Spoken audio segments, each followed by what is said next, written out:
Okay,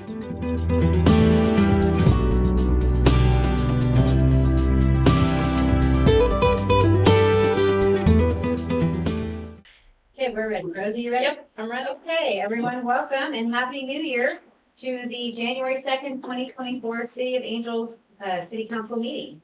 Roll call, please, Rose. Mayor Herndon, Present. Vice Mayor Moncada, Present. Councilmember Berlio, Present. Councilmember Shemente, Present. Councilmember Sharado, Present. staff is present. Thank you. Pledge of allegiance. I pledge allegiance to the flag of the United States of America and to the republic for which it stands, one nation, under God, indivisible, with liberty and justice for all.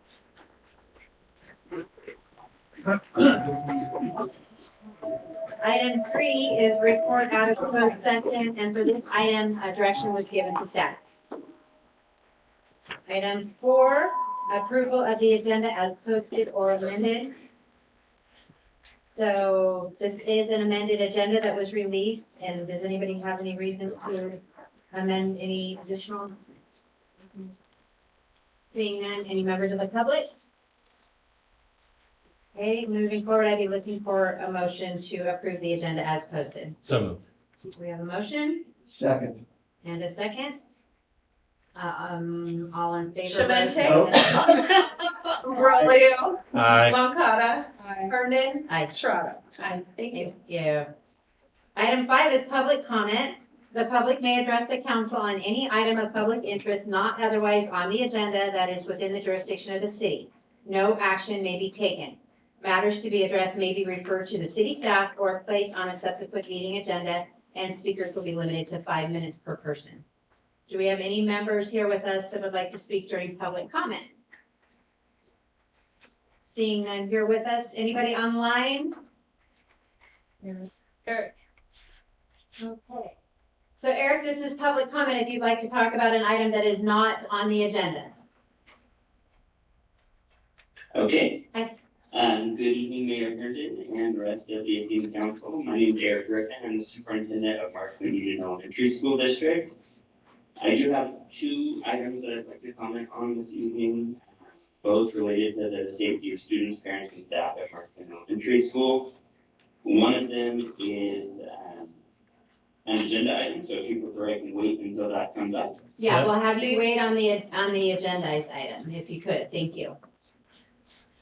Okay, perfect. And then the second item I would like to comment on is fire on the Saturday, 682 Stanislaus Avenue.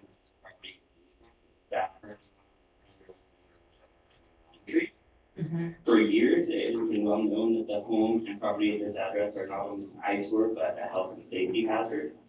In addition to the many vehicles in various states of disrepair and the mass clutter throughout the property, there are people and stray animals entering and exiting the property at all hours of the day and night.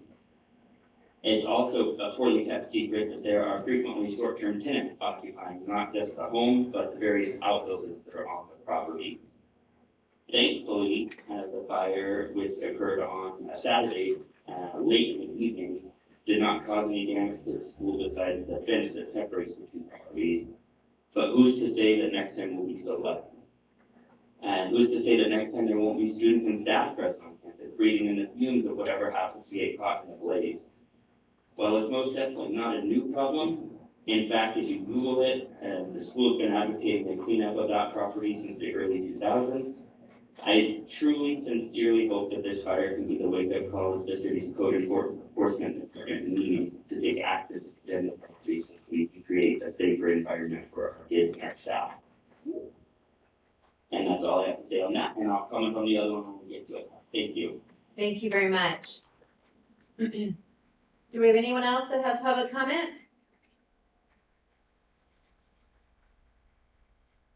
I don't think anyone else has their hand up, right, Rose? No. Okay. All right. Thank you. We'll be closing public comment at this time. Item 6 is our consent agenda. We have 2 items on consent. Anyone have any reason to pull either of those? Oh, who's because you were giving me a look. Any reason to pull the minutes or the treasurer's report? Question? Any members of the public? Okay, seeing none, I'd be looking for a motion on the consent agenda. So moved. Second. Motion and a second. Rose? Shemente, Aye. Ferolio, Aye. Cotta, Herndon. Aye. Sharona. Aye. Thank you. Thank you. Okay, on our regular agenda, item 7A is a presentation and an update from Union Pacific Utility District. I'm sorry, Union Public. Did I say Pacific? Because it's like a railroad. It's not a railroad. You okay? Thank you. And I'm assuming this is on. Sam is. Should be on. Uh-huh. Okay, all right. Thank you so much for having me. Rebecca Callan asked that I come just so I could just provide you all with an update of where we are. There's a lot that's happened with UPD over the past year regarding our rates. So just set the record straight of where we are and what we've kind of gone through. I just want to take a few minutes to go through that. So UPD adopted a 5-year rate study in December of 2022, just about a year ago. And these new rates were implemented January 1st of 2023. In June of 2023, so this last June, we had a couple of things come to our attention regarding our rates. First, there was a citizens initiative that was filed on June 23rd.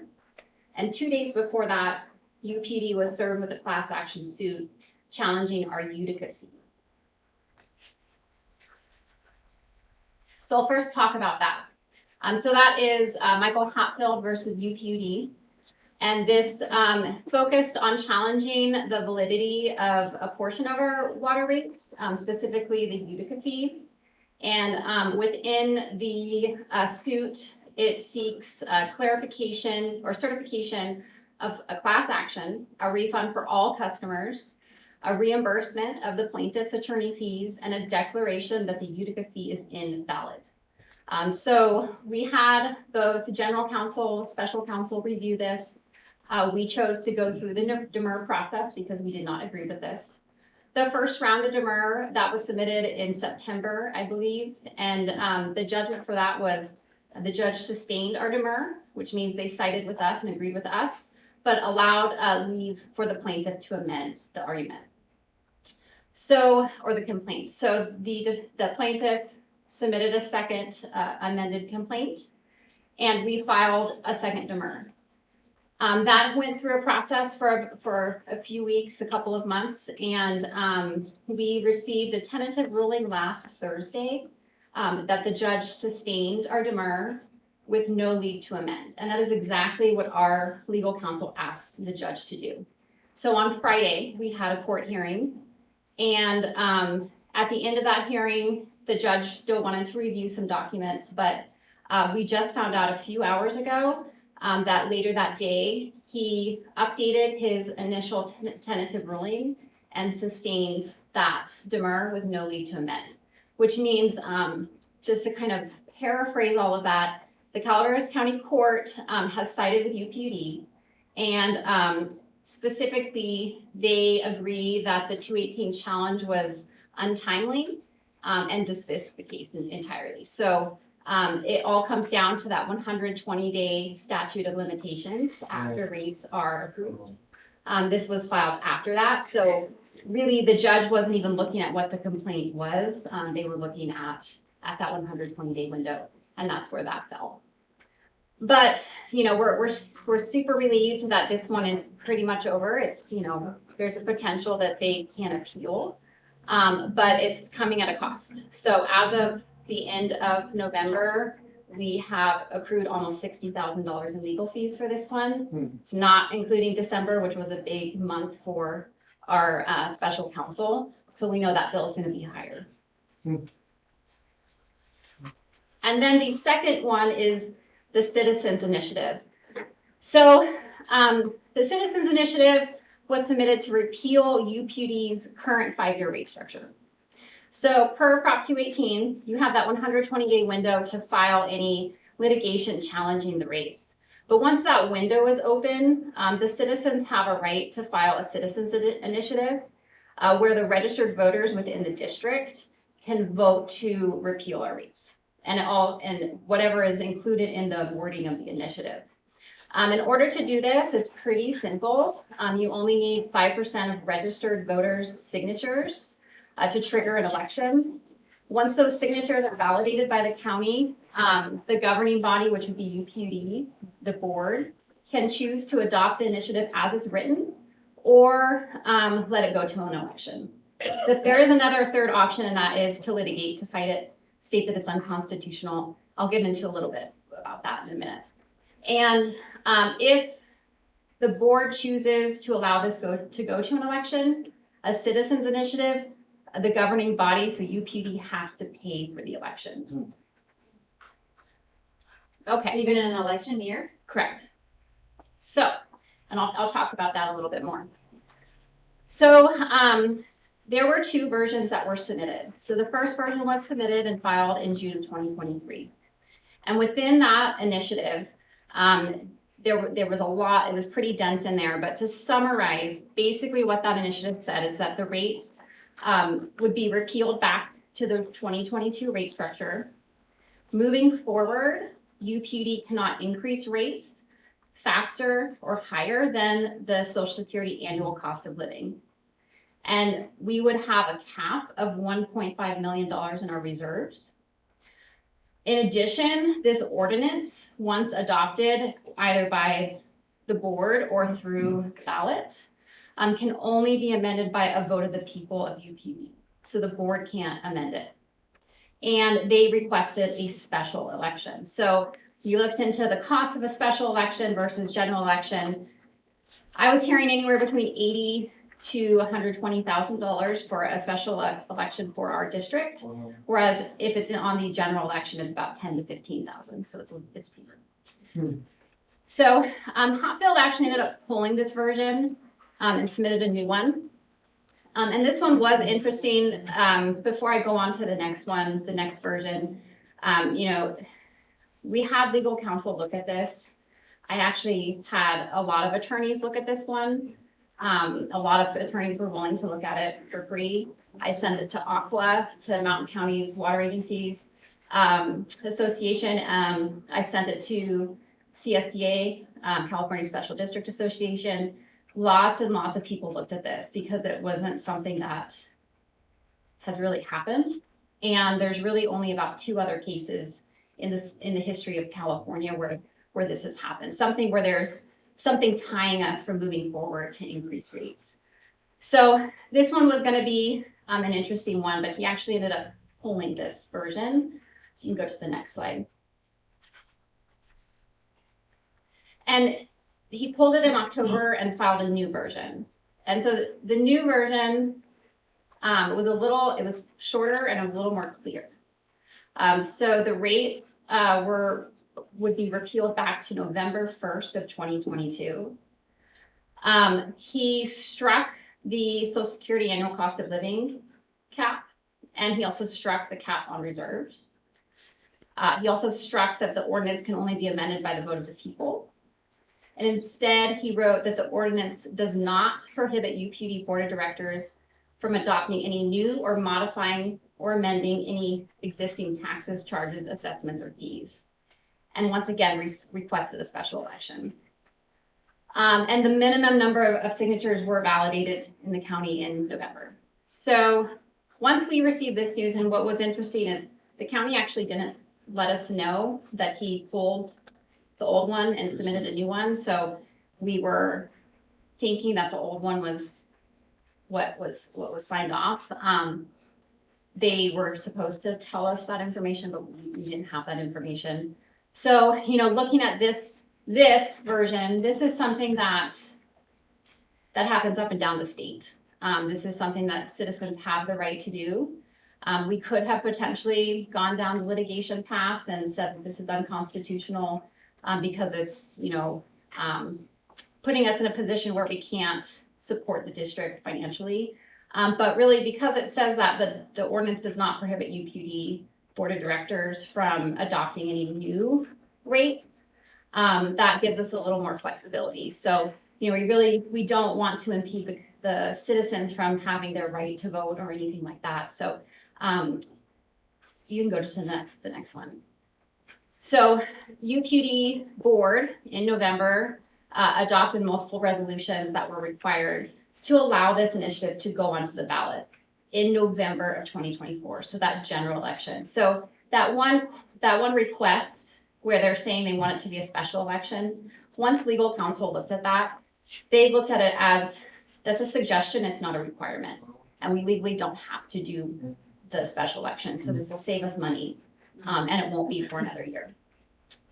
So what are we going to do now in between now and the election? We will likely conduct a fast-paced Prop 218 rate study so that we have new rates ready to adopt if the election is in favor of this initiative, so that we don't lose revenue. So we haven't decided that for sure, but that's where we are going. I'll be putting out an RFP for rate consultants here in the next couple of days to start that process. As you all know how much that costs, that's going to be $50,000, $60,000, $70,000 plus legal fees to go through that process. But we do want to make sure that we aren't in a situation where our rates are repealed back to 2022 rates because we can't afford that. And during this time, unfortunately, we will not be able to qualify for any grants or loans while our rates are being challenged. So we can't secure a grant if our rates are challenged, and financial institutions likely won't finance us if our rates are being challenged. So we don't have that security and that plan moving forward of what our revenue is going to be. So this year, we're just gonna have to just kind of go through the motions, do what we need to do to keep the district functioning, but that's really all we can do. And go through a new 218 rate study. Hatfield does have until July to pull this initiative if he chooses. Only he can do that, so he has the ability to do so. Because this was such a novel, at least the first draft of his initiative was so novel and really unknown, we had a lot of attorney fees, having to look into this, and we had to move quickly multiple times to make sure that we were following law. And so as of now, our legal fees are pushing $30,000. It's, really won't move quite a bit moving forward, but we still have to pay for a general election. We have to pay for a new rate study. We will absolutely have to pay for more attorney fees through this process to guide us through. So what have we learned? And what can I share with you guys? All I can say is what I've learned is rate challenges are the new normal in California. We all have to be prepared to have these kinds of challenges to our rate structures. It's not fun, but I think what's important is to really prepare yourself and make sure that you are really focusing on all the details and making sure that you are following Prop 218 law as best that you can. Strong legal counsel is really important. We, through this process, hired new general counsel and hired special counsel. I talked to many general managers across the state, as well as top officials from Aqua and CSDA to talk through this. And really, they were all extremely helpful in suggesting legal counsel, special counsel to guide us through this. And, our legal counsel isn't more expensive than what our old one was, but having legal counsel who specialize in 218 specifically has made this process so much easier than the beginning. They have guided us through this with confidence and with clarity, and have assured us we aren't doing anything wrong. And it's hard to be attacked like this, and you question things, but all I can say is that I wasn't part of anything that's been brought forward by Hatfield because I wasn't at UPD during this time. But all I can say is I feel confident that the board did what they needed to do, and they did it legally and with the best intentions of the community. So you guys are starting a new rate study here pretty soon. Be thorough, double check Prop 218 law, Prop 26 as well. Just really try to set yourself up so that, during that 120-day window, no one even has anything to try to even litigate against. This takes time and it takes effort, and it's not fun, but I think it's really important. Thorough legal review of all resolutions. So I'm not just talking about rate study, but that's one other thing that I've learned is make sure your resolutions are written well and that they can stand up to court in whatever situation that may, come the next year, decade, whatever it may be. City of Angels and UPD, I highly recommend that we work really close over this next year as we both go through rate studies, specifically looking at that Utica fee. That's another thing I've learned. I've learned more about Prop 218 law. Our attorneys have looked into our Utica fee, and I think that we all need to have a fresh set of eyes on how the Utica fee is set up. And this is a great opportunity for both of our entities to do it at the same time. We're not going to be staggered, which will be great. And then also join Aqua, join Mountain Counties, and any other partnership that can benefit and help. I can't say enough how big of a help these entities were, especially Aqua, because like I said in the beginning, there are agencies up and down the state getting challenged by 218. And with Aqua, everyone's together talking about this. They can provide insight, share knowledge, share legal advice, all of that and best practices. So, that is just another recommendation. Cool. Sorry. That's it. Okay, thank you. Questions, comments, council members? I have a question. Prior to this, so it's 2022 rate study, correct? That led to all of this? Mm-hmm. So prior to that, was the citizen vocal, to your previous rate study? Not that I'm aware. No, He ran for our board, previously. yes. And then was he vocal throughout the process? So it's like this didn't come as a surprise or? During your town halls and things like that? Yeah. I was at the public hearing because I'm a UPD customer, so he spoke up there and he spoke up after that, even before I started, but when I was attending board meetings, he was attending and filing various things, yes. So no, it doesn't come as a surprise. His rate went up about $10 And that's what he was. A year or a upset month? a month. He put in a big garden, about. Got it. so we're still scratching our heads. So, I'm sorry. Go ahead. Oh, so from Aqua and going to the conference and stuff, so all 218s right now are getting challenged throughout the state. Yeah, I think the biggest one, I missed one seminar, there's so many things going on at Aqua at this last conference in November, but I heard from other agencies, I believe it's City of San Diego, or the big water agency of San Diego, they're getting sued for, I believe somewhere around $80 million, and they're losing. And that's the thing is Prop 218 is quite convoluted, it's a proposition, just like this ballot initiative. You have to take it for word how it's written. So there's a lot of gray area and area to interpret. That's what's hard. Yep. And then I guess, I'm just gonna say we will get, since it's happening, it sounds like all over the place. Do we use our general fund account or would that come, because in our enterprise water fund, we have a good chunk of change in there. So can we use that fund to pay for lawyer fees or we have to pay that out of a general fund account? We can use the enterprise. Okay. Because It's based on, I just wanted to make, okay. Because you guys are, never mind, it's gone. You guys spent some cash. Yeah. So. That was two parts though, Alvin. Right, there was the first Yeah. at the Yeah, 60 and the second one at the 30 for a rough number. And then you guys have yeah. a special election and your 218. And I mean, there's, We haven't received our December bill. right, there's, And you can't countersue for, We cannot. okay. So On if the plaintiff were to have won, then we would potentially have to pay his attorney fees, but this type of suit, we can't ask for. So Tal, I have a question. This is not an action item. I own property and UPUD supplies water. Should I have recused myself? I mean, is it okay if I ask The public questions? generally exception probably applies. Okay, so I'm okay to ask questions? No, Jessica, I think you've done an outstanding job stepping into what you stepped into.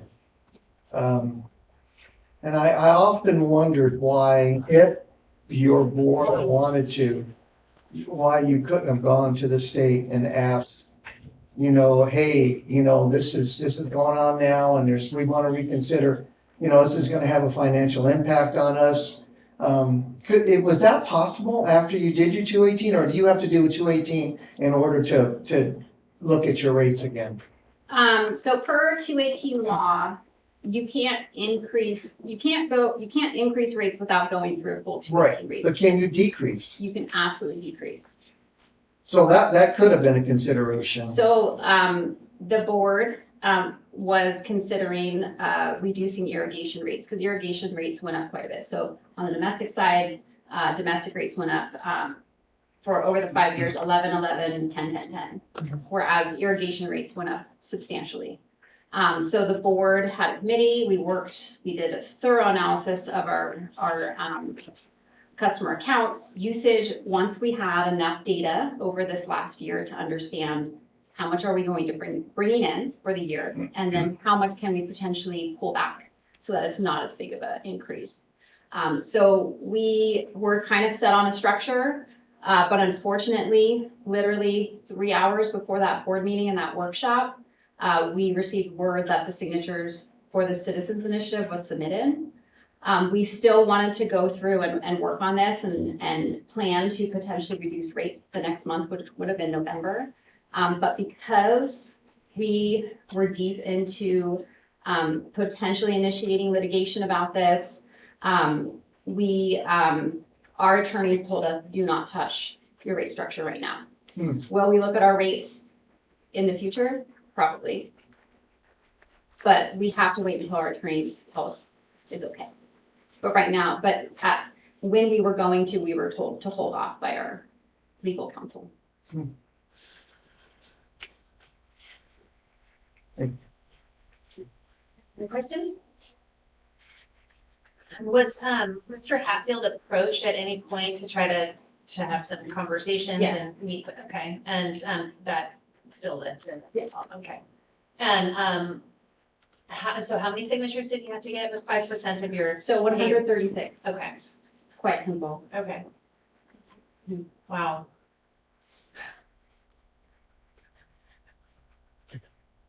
I got one more. Okay. So like at Aqua and the conferences and stuff, and you've been going through this. So if 218s are getting challenged everywhere, how does the public expect things to get done? How do they expect their water to get from point A to point B? How do they expect, everything goes up. Our salaries have gone up, gallon of gas has gone up, milk, everything's gone up. So how are other water agencies getting around this challenge? Or are they just going, or is it just going through the motion? Everyone, all I can say Or is just everyone's education. trying to figure out the best way to go through it. Is it lots of outreach and communication and Right. public involvement to That's try what I was to wondering. keep people calm? Does that backfire on you? Some people are just wanting to slide under the radar and just try to get it through. There were lots of discussions about that at Aqua. I can't say that there's any resolutions Right. at all right now. My opinion is, trying to communicate as much as possible is really, really important. That's my personal opinion. If we have to go through this expedited rate study, we're only gonna be able to do so much. Right. Can another proposition be proposed to? That's a good question for your attorney. I mean, does Aqua have lobbyists that help with that kind Yeah. of stuff and? Well, the constitutional amendment. Right. Yeah. Now, Right. so, All I can say is this issue and the challenges that the 218, what we face right now is definitely, it has the state's attention. Because this is costing a lot of money, it's costing a lot of time. Of course, we all need to be held accountable, we're public agencies, and we need to make sure we're charging true cost of service, there's no question about that. But it's definitely something all water agencies and wastewater agencies across the state are concerned about. It's not a fun process to go through. I have another question. Are we unique is UPUD unique because you have both, you serve both irrigators and domestic? Or are there other water agencies? I know CCWD probably does and Tuolumne County probably does, but I mean, is that unique to rural communities more? Or in my mind, cities would just be dealing with domestic. Yes, Was that correct? that's, yeah, that's a fair statement. Yeah, and part of the issue, as I perceive it, that it only takes 51% of the people to pass the agreement, correct? So, and as Eric just shared, the domestic rates probably didn't go up as much as the irrigator rates went up. So is that something that you guys are gonna take into consideration when you do your next rate study to see if something can be done to split the domestic Right. versus irrigators? So what we've learned, our legal counsel discussed it at one of our public meetings, but there's no right way or one way that we have to do our rate structure. So this last time, every irrigation and domestic were kind of lumped into the same rate study. Right. You could split them out. So like City of Angels will probably have water and wastewater. They won't be combined.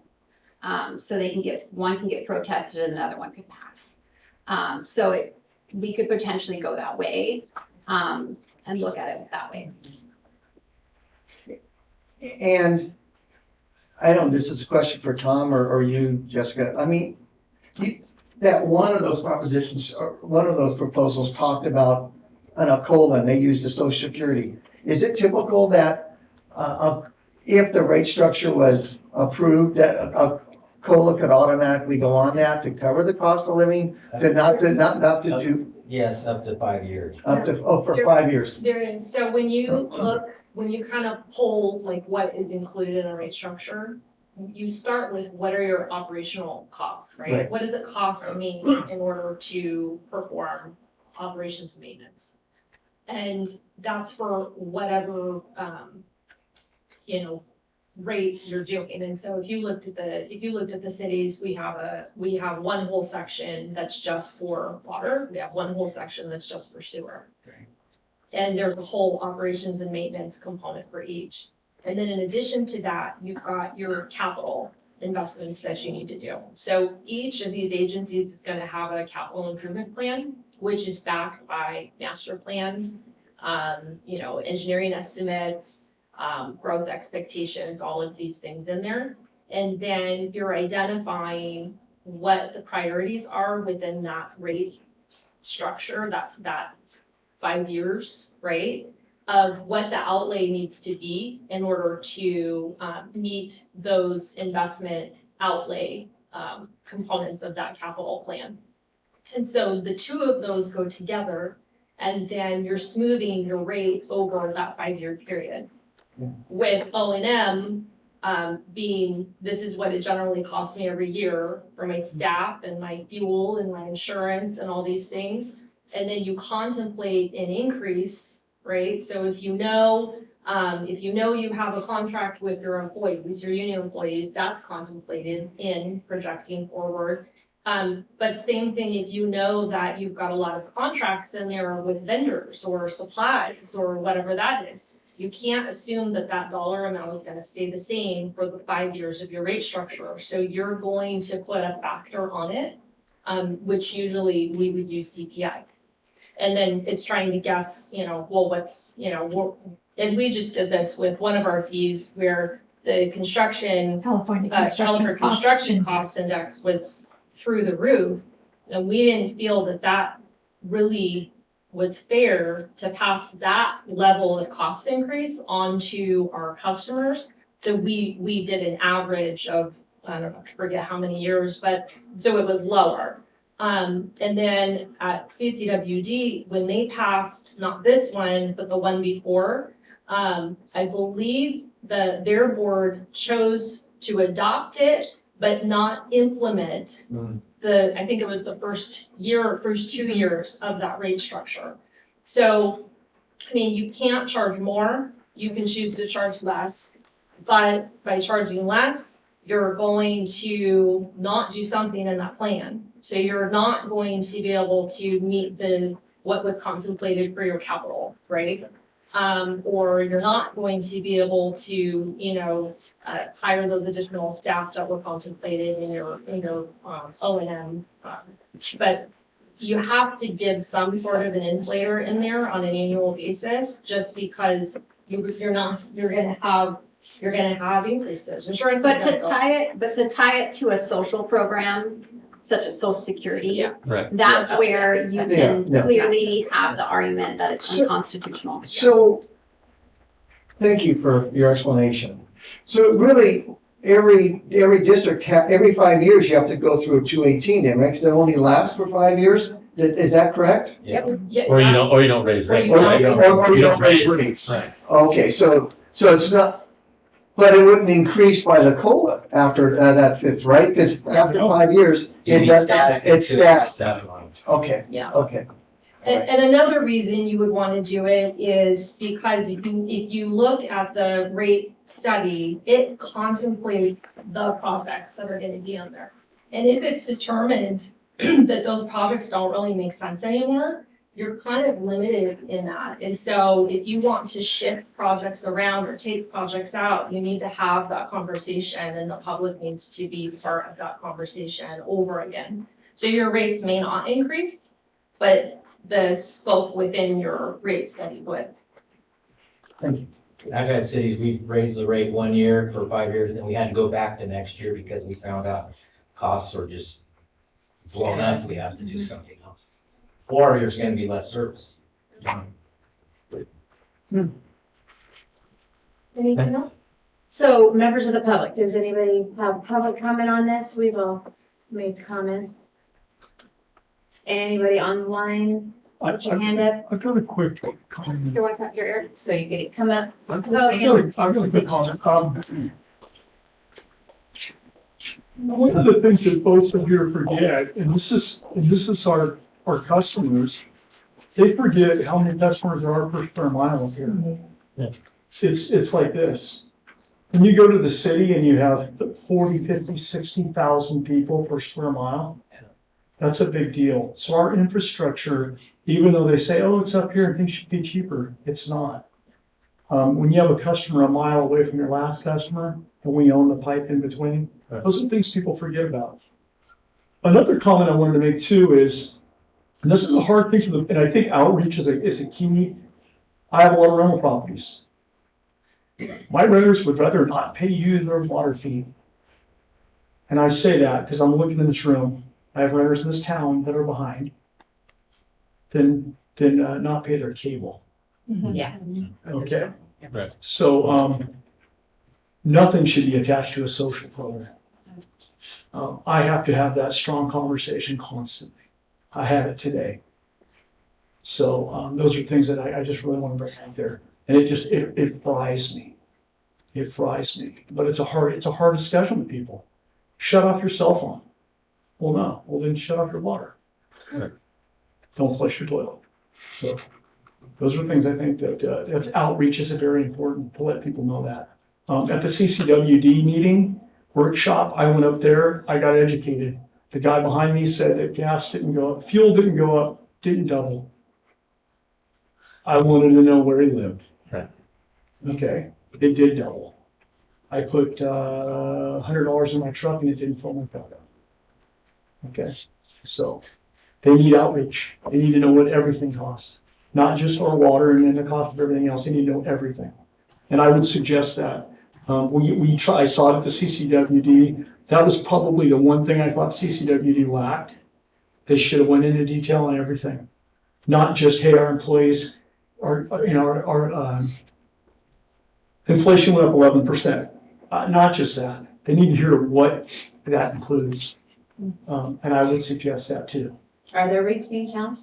Yeah. I mean, I know their boards. being Well, the challenged, board, nothing but- yet. Yeah. But I'm just, Jennifer, what I'm saying is all detail. I The agree. more detail you have, the better. Tell And them. because I cannot believe the ignorance when it comes to, and I don't mean that in a bad way. I just mean that people just don't get it. They don't understand that plastic, our PVC pipe that's in the ground is made out of petroleum products. Yeah. Well, no, they think their water just comes out of the faucet. No, they do, they do. And really quick before I stop, I was a communications major in college, and one of the craziest things that I ever heard in a college class was the instructor walked in one day and said, "Where's power come from?" And this person shot their hand up so quick, and they had to answer. And they said, "The plug in the wall." Yeah. And the more plugs you have, the more power you have. So that's what we're dealing with. And we need to educate people. So there you have it. Thank you. Thank you. Yep. So I just wanted to thank Jessica, and Garth. I mean, this is definitely something that I think was beneficial for all of you to hear, because it's not, it wouldn't surprise me. We just happen to be in an environment right now where people don't want to see increases of any kind. And I think there's gonna need to be a tremendous amount of communication and outreach and town halls and discussions and bailouts and they're gonna have more information than they know what to do with. But the more they understand, what that rate is, and we do try to, have these conversations when people call who have a question about their bill. We don't just say, well, that's what the rate study says. We talk about what the rate is, what's included behind it, I think it's an important, point to make that, we have a very small base of people to spread a very expensive system across. The only way to get that number down is to increase your base. So, and this is an issue that every rural, purveyor in the county, is dealing with. It's very expensive. We don't have lower regulations because we're small. It doesn't matter how big or small we are. We have the same regulatory requirements that anyone else does. Do you think, coming off of COVID, this has been like catapulted because people during COVID didn't have to pay, right? They were allowed to forego making those payments and they really didn't get any kind of, they weren't impacted in any way. And then now potentially rates are going up. I think that there's like a double whammy for them because they were paying nothing at all. So I'm wondering if the perception is off in taxpayers' minds. Yeah, I don't know. We have a lot of people on fixed income.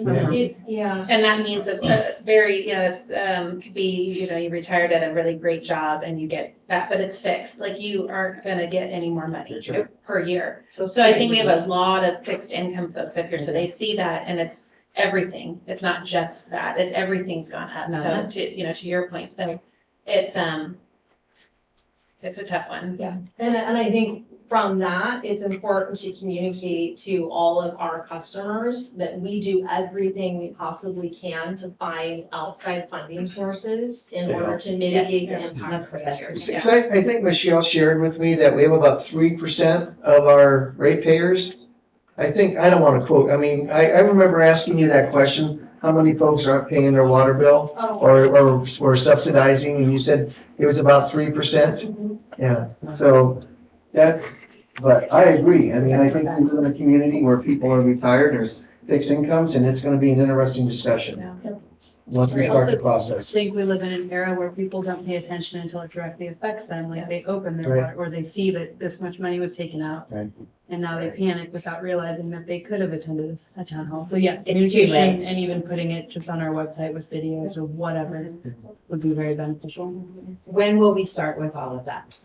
So Michelle is finishing getting the rate information to the rate consultant. And then this is part of the reason why I think the subcommittees are also important, is to have more thorough conversation and discussion.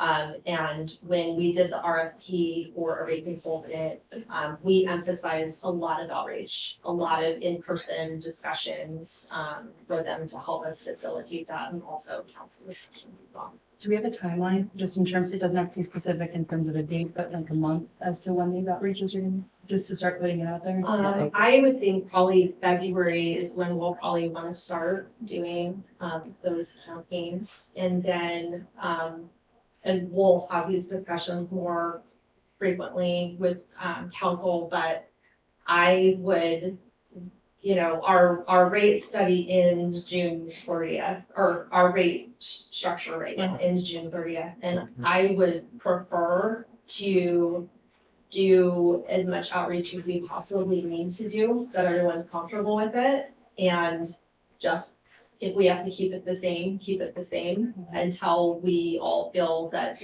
there's been enough adequate outreach for everyone, just because of what we're dealing with in today's environment. Okay.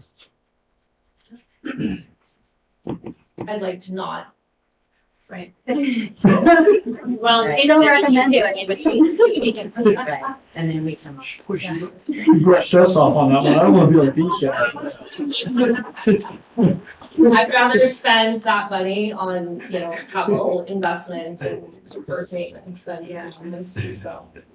Well, once again, thank you. Thank It was you. a Thank very you so much. educational and informative, and we will learn from your heartache, yeah. Okay, moving on, item 7B, this is the Utica Park, project update. Amy. Mayor and council members, we met with the subcommittee, worked out the nitty-gritty of the children's playground. On December 13th, the full subcommittee approved the design for the children's playground. So hopefully later this month, we will be ordering equipment for the children's playground. We also looked at outdoor gym equipment and surprisingly quickly came to a pretty decent conceptual idea of what to go with for that. So at our next meeting on January 17th, we'll be refining that and hopefully have the outdoor gym equipment ready to go. We have done some outreach to a local health organization who is interested in funding that for us, which would be great. So yay, thank you to them if that's what happens.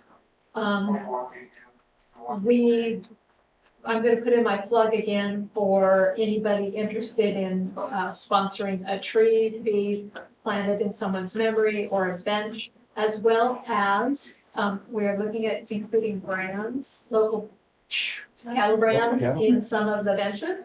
So that if anybody knows of somebody who would be interested in having one of the cattle brands included in one of our walnut benches, please let us know. You can go to our website and let us know. We'll take care of that.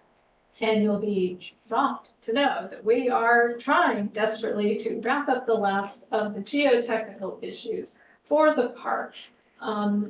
We actually did end up saying, okay, we will also evaluate the existing Utica Park for geotechnical issues.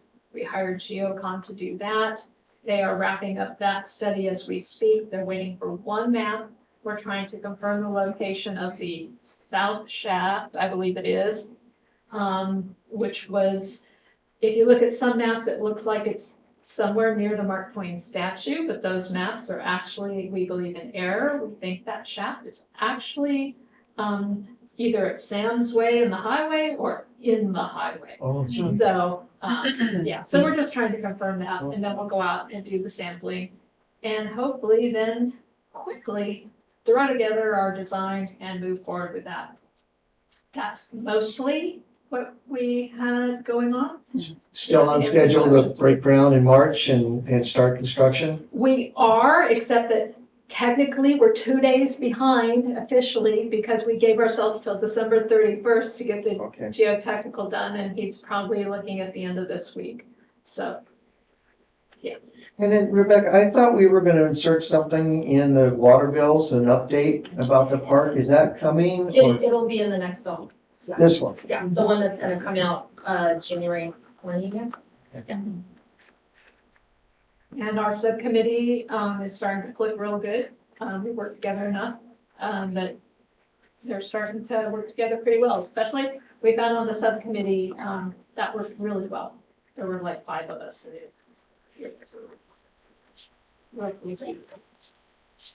Other questions or comments? Members of the public, anybody have any comments or questions on Utica Park? Okay, seeing none, we will move on to item C. And this is to approve resolution 2405, approving and amending to the standard agreement issued under the 2020 Community Development Block Grant Program Coronavirus Response, CDBG, CV, requesting an additional $66,355. Amy. Mayor, council members, that program had a little additional money left over when everything was said and done. So they asked everybody who had received funds if they wanted to apply for some additional funds for any cost overruns. So we're limited to only asking for anything that required a cost overrun up to 25% for something we already paid for. So basically we said, okay, yeah, those bathrooms cost a little more than we thought. So sure, we'll try to get 25% of that back. And we were able to design, but not actually build the banner poles. And so we said, throw that in, as well as the generator for the kitchen is taking a new propane tank. So we said, throw that in. And all that came to $66,355. We're asking that there's no guarantee. We're sort of down on the hierarchy there. They're first going like tribal, and then a couple other people were like fourth on the list in terms of who would get those extra dollars, but what the heck, might as well ask. So if you have any questions, I'd be happy to answer them. Questions? No brainer for me. Yeah. Public comment. Anybody have anything? Okay, seeing none, I'd be looking for a motion to approve resolution 2405. So moved. We have a motion I'll second. and a second. Rose? Shemente, Aye. Rolio, Aye. Moncada, Aye. Hernan, Aye. Sharab. Aye. Thank you. Thank you. Do you guys want to stay for the rest of our meeting, or do you want to? Eric thinks this is exciting. Yeah. I would love to. You can go. Thank Wanna you. talk about it and stuff? Thanks again. Thank you, Thank guys. you so much. Have a good night. See you soon. Wait, you can't leave. On leave. Ready to hear you. And listen to what? Yeah,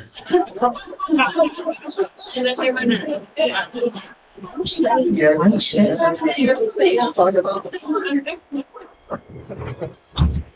Okay, item 7D. This is approved resolution 2403 for the installation of 2 stop signs on Stanislaus Avenue at the intersection of Stanislaus with Oneida and San Joaquin Avenue, creating a 4-way stop at the intersection.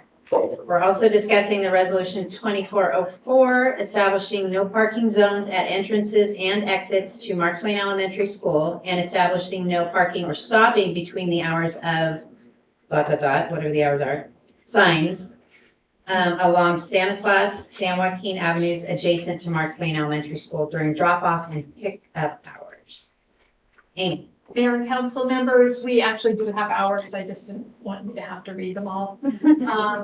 The reason there are 2 resolutions here is because if in the future we change our approach and want to get rid of one of them, we can still have stop signs or we could still have no parking areas. So that's why there are 2. This comes as a long time in the making project. We've been having problems with people picking up and dropping off students at Mark Twain Elementary for a very, very, very, very long time. We have put in sidewalks to try to alleviate that problem. They've added parking areas to help alleviate some of those problems. The number of buses that deliver children keeps going down. The number of bus drivers available to drive the buses keeps going down. The number of students riding in individual cars keeps going up. So we also have applied for a grant, Safe Streets for All, and we did receive that grant where we will be able to do some demonstration projects out there to try things on for size, to see if we can alleviate safety concerns for students even further. But at this point, we're trying to do the simple fixes, if you will, improve sight distance, slow people down at the intersection, and that's where we are at present. I'd be happy to answer any questions. So I'm confused. Like, you should never start a sentence like that. But I have the pleasure of picking up a little one. and I show up 20 minutes early. And I park on Oneto Street. He's in kindergarten, and, you know, wait for school, or shortly before school's dismissed, I walk across the street. There's the no parking signs. Are you gonna stop people from showing up early, able to park? And I didn't understand that part.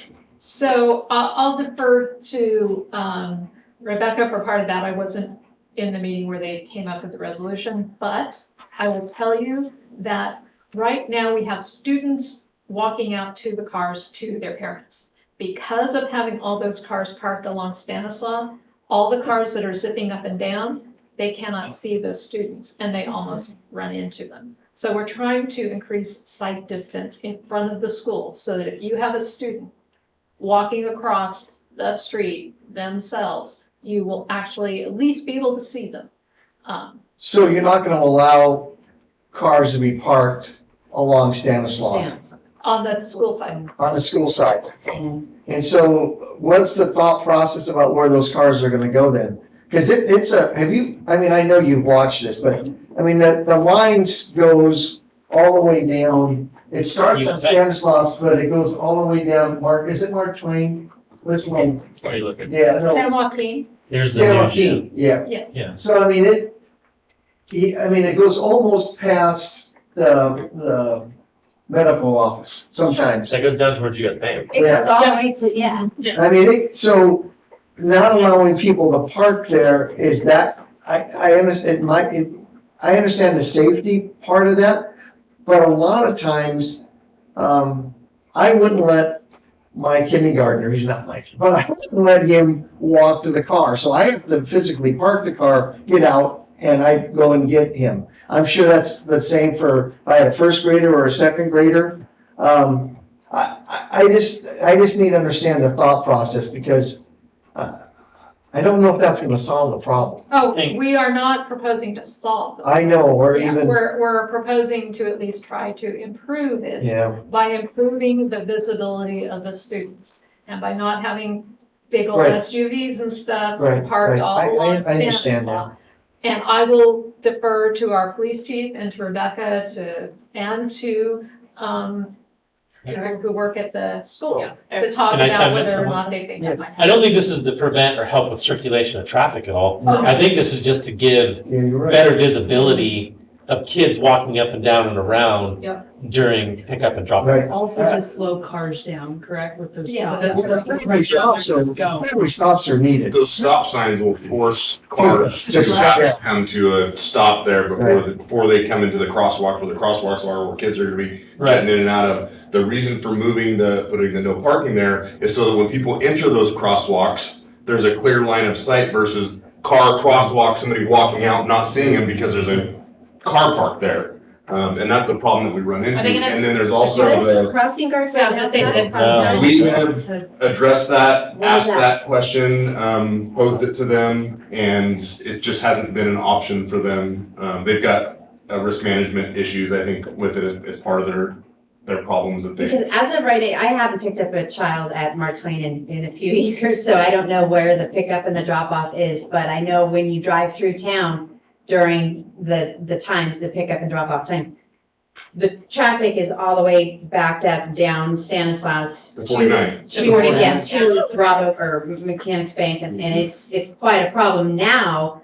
And that's without that intersection at Stanislaus and Oneida being a mandated stop. So is it going to create more? Well, the thing is that most of those cars are 80 to 90% of them are lined up on the curbside curb Correct. line. So there's Yeah. Getting out. traffic that can continue. Still And continue. the problem with them parked there Right. also, without that stop sign there, is that they're just, your people entering the crosswalk, they can't see them, and there's no stop sign then to prevent them I feel like from a continuing crossing going. guard would be a no-brainer for Right. safety reasons, for all those I reasons. may not have the staffing to do that. I was gonna say. Yeah. There's training requirements and Yeah. stuff like that they have to do. Dedicated to being there every day, right? Yeah. There's been options, this was just what So we this came is- up with as a city yeah. to This is just like. try to see what happens. see Right, what a helps. Band-Aid, because I feel like, I mean, there needs to be almost, like a lot A, lot B, lot C, like when you go to big colleges or something, and you have to have these lots where you can go and have kids cross guard safely to get to these places, because this is not working anymore. And Well, and we also have that other parking lot now too that we didn't have before, the dirt lot, just past San Joaquin. Yeah. The teacher's parking lot with yeah, people coming in and out of there too. Well, now that currently there's cars lined up right next there, so when they're entering onto the Stanislaus, their line of sight isn't very good either. And you know, kids, they're not Kindergarten. all gonna just wait for the crosswalk and wait till it's safe for them to No. cross. They're gonna No. run across the street whenever they don't see any cars. right. So the more visibility they have when doing so, the less likely they are to, for somebody to get hit. And I thought they tried it a few years back. I don't do pickup all that often, but I thought they did like, I don't know, let's say half the kindergartners went out the front, and then the other half came around the back to the newer They gym. all come out. And I thought they front tried now. to split those, but I Yeah, they all come out front now. Yeah, they have done, the school did change how the parking lot is lined up. They've actually got like 3 lanes now They do. of pickup in there versus 1 lane. Right. It still takes time, and they're grabbing kids and shoving them in cars as fast as they can to get the lines moving, but it's a problem in every city, I think, in the United States, unless you're in a school in a rural area somewhere where you're not sitting right in the middle of a residential neighborhood. Well, and I think too, as was noted in the backup, that some of those folks are waiting, because they have staggered dismissal.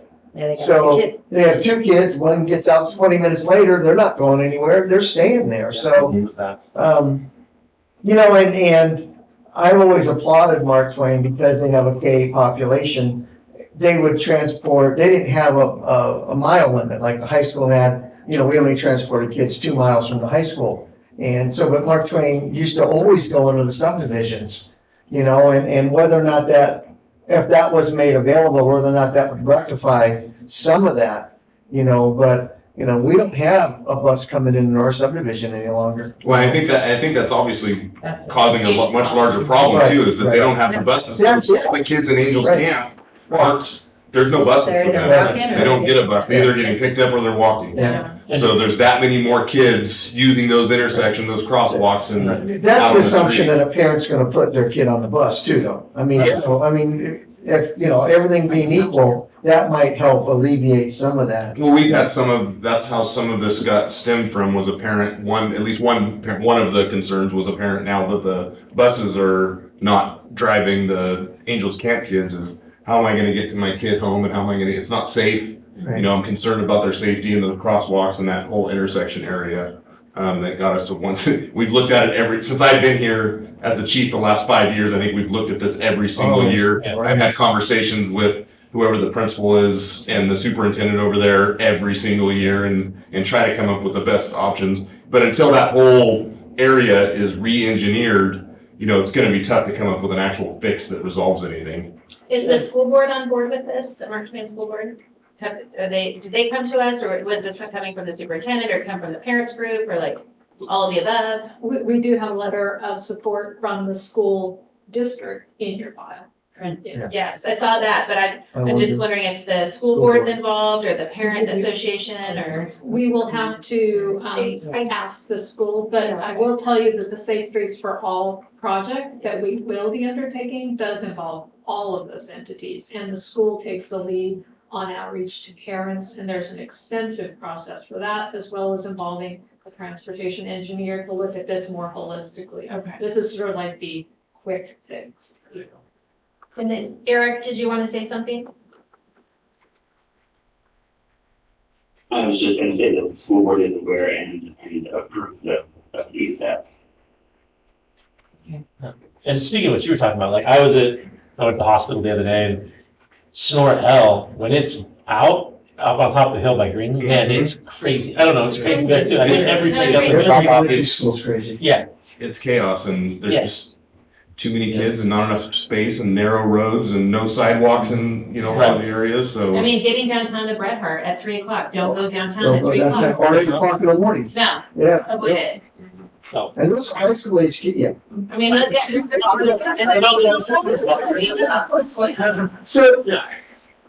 Henry, I have one more question. Thank you. So I know you don't have a crystal ball, the two of you don't. But what do you believe this traffic study's gonna, I mean, what's this, I mean, I don't see, yeah, I mean, that's, and to my mind, unless you tear down apartment buildings, or you condemn homes, or you do stuff to make it easier, go ahead. I think there are solutions that have not been considered yet. Okay, Even things like, I'll be honest, my mom used to drive bus. And so the first thing I thought of was, I've never seen a bus garage on the same campus. It's usually off-site. And if they were to be able to find another site to relocate their whole bus garage thing off-site, wow, there's another way to alleviate more of the pickup drop-off by having a whole bunch more whole room back different over way, there. different. So there's Where the just bus all- barn's at down there? Yeah. Exactly. So there's a whole bunch of things that maybe they won't work, maybe they will, but I mean, just thinking about it for a while, and if you look at it a much broader picture, or somebody who hasn't been as close to the problem and has been in other locations and seen solutions from other locations, I think we may be able to come up with some solutions that we haven't looked at. I don't know. Maybe somebody will say, let's put a roundabout there instead of a Yeah, so anyway, there's, and we've even, along with this, suggested that not just putting in a four-way stop at Hayes School, why don't you look at one of those carts you run out with the flashing yellow light, during pickup drop-off times. So It's pretty scary, it's scary. Yeah. Yeah. I think the only way to long-term fix it is gonna cause some, result in some expensive re-engineering, designing, and my thought was, like some sort of created alleyway at the back of the school. Or something where you Like can that, all right? run, yeah, People can, exactly, parents can line up and push Yeah, and you through. have like 3 different areas you can do pickup and it's all by, right. And that was, last name or when I was something. growing up in Modesto, I mean, there was alleyways, it seemed like behind every school. And that's where Yeah. half of the pickup was there and then half was in front or whatever. But the more options you give for parents for pickup, the more you can split up some of that chaos and that traffic, other than there just being one entrance, one exit, basically. Now that's where everybody goes. And in applying for the Safe Streets for All monies and the study that the county is doing in cooperation with the city and the school, then you get money to help fund those programs to get some of those bigger projects done that might actually come to a more reasonable solution. Because the bottom line is to, not run over a child. I mean, if we didn't try, we feel pretty bad. I think, I appreciate the work that's gone into this to help alleviate. And I understand the no parking now, and the rationale behind it. And it's not a very long stretch either. No, It's from it's not San a long Joaquin to maybe Badger Court, basically, that area on that side of the street. During those times, and I don't know what exactly Amy specified as times, but, weekends and holidays and all that kind of stuff, those will be open for. It's 7 to 9, 12 to 3, Monday through Friday. And there are some slightly different, sorry, that was the letter. There's different days, and it's actually in the resolution. We actually added the hours. It's different Monday through Thursday and Fridays, because they have a different. Early, And we Early work drop with off. the school to set those kind of. So in looking at that Monday through Thursday pickup at 2:15, the signs will say you can't park there between 2:15 and 2:40, but shouldn't it be earlier than that? Because the school is dismissed at, I think, 2:15. No, we put a buffer before and after. Oh, you did put a In buffer, the actual okay. resolution. Okay. Hold on, let me find that. So it's down here maybe, recommended no parking. Okay, I have it highlighted. You're right. 7 to 8:30 and 1:30 to 3:30. There we go. Okay, perfect. It's gonna be a very long sign. Really hard to And if this gets approved, is the PD That's going to the be staff. monitoring that at the beginning to help enforce? We will monitor it the best we can. Yes, I. And we will be responding to the temporary complaints that. signage out. Through. Maybe some temporary, sandwich boards saying this area is gonna, before the signs go up, to kind of educate the public. Yeah, and I'm sure the school can put something out in Yeah, their so let's- messaging as well to parents. Let's open up public comment. Eric, you might have additional comments that you were wanting to make earlier. If you'd like, now would be the time.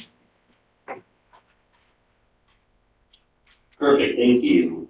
First, on behalf of the district, I want to just thank Rebecca and you both for working closely with our staff and with parents who have reached out as well to kind of develop a plan. I think that the adoption of these two resolutions are definitely a good step in the right direction to make ingress and egress much safer at Mark Twain. However, like you all have mentioned in your comments and questions, there is a lot of work to be done still. And I also want to point out that the school and district are actively looking for other options to help with this particular situation. I know crossing guard prevention, we have some positions approved and posted that would kind of help with that, but unfortunately right now, we're experiencing a pretty severe staffing shortage.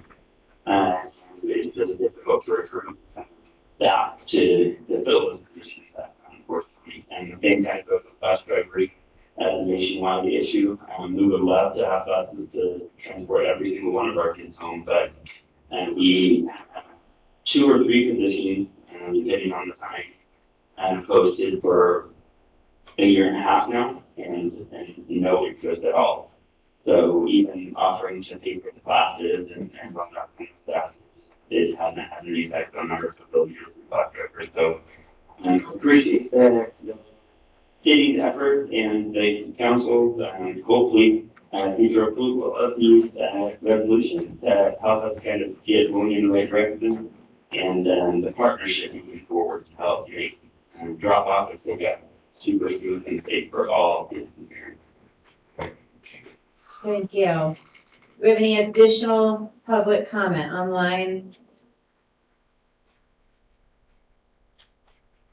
I'm seeing none. Rose, you see any? No. Okay.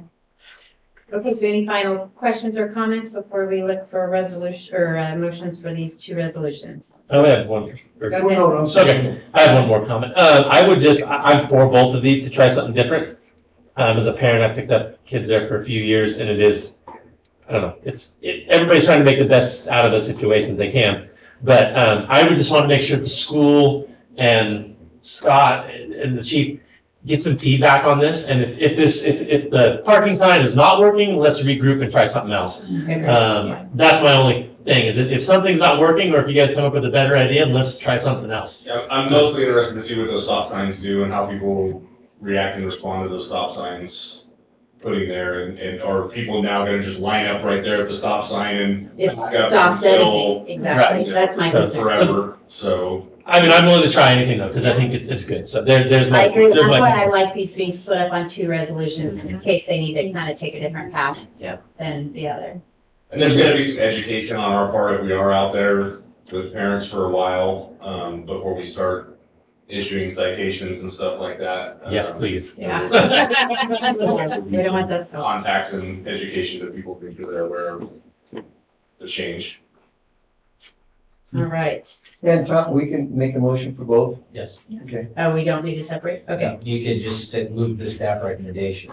Okay.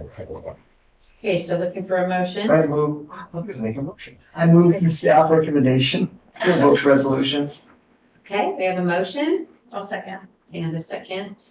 Road. Shemente, Aye. Brilliant, Hi. Moncada, Herndon, Aye. Schrock. Aye. Thank you. All right, thank you.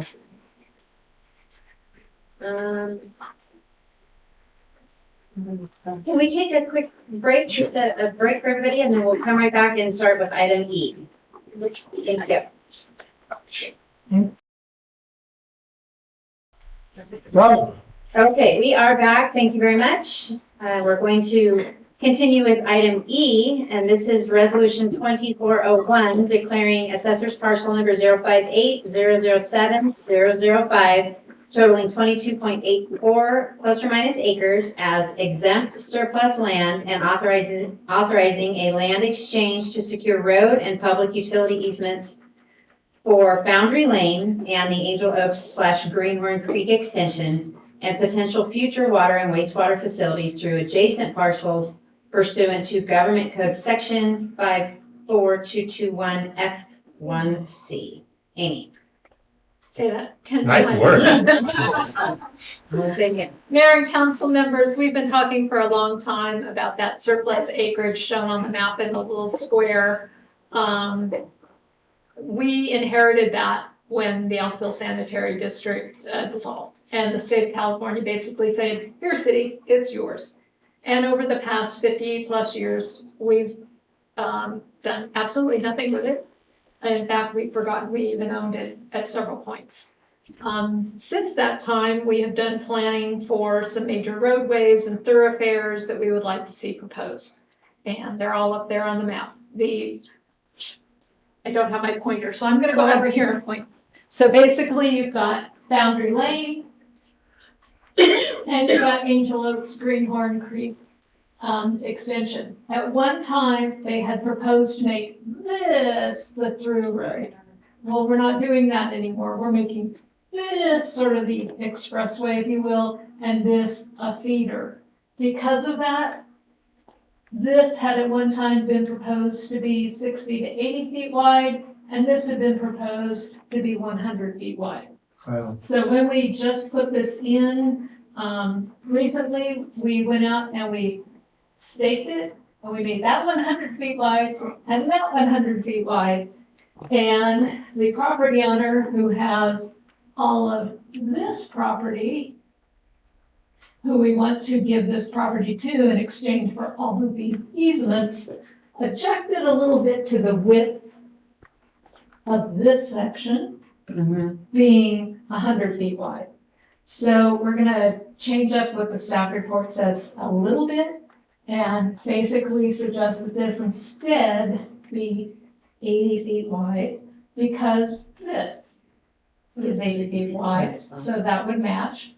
And unfortunately, when they staked the property, they went this way and went right through the powder house. And the property owner said, well, why isn't it like where we expected it to be? So that's a long and short way of saying, we are asking you to declare it surplus property, approve the swap, but allow us to have some flexibility to make some minor adjustments in the property description for the Angel Oaks Greenhorn Creek extension through the property. And we'll work out those final details with the property owner. And that's pretty much all I had to say, other than I would be happy to answer any questions. Okay, questions? By the way, we can always, as time passes, once we have this property reserved and these easements dedicated to us, if we need to make some changes, we can always work with the property owner and say, hey, we'll abandon this little portion of the easement. If in exchange, we can do some swapping type of stuff in the future, so. Okay, in the future. It's cast in stone, but it's not really. Okay, Yeah. questions, go ahead. And we have, the authority and easements through the rest of those property as that arrow indicates? So, Oh, we're still working, Not up higher. not up higher, yeah, we don't at the very end, the orange one. right there. Yeah.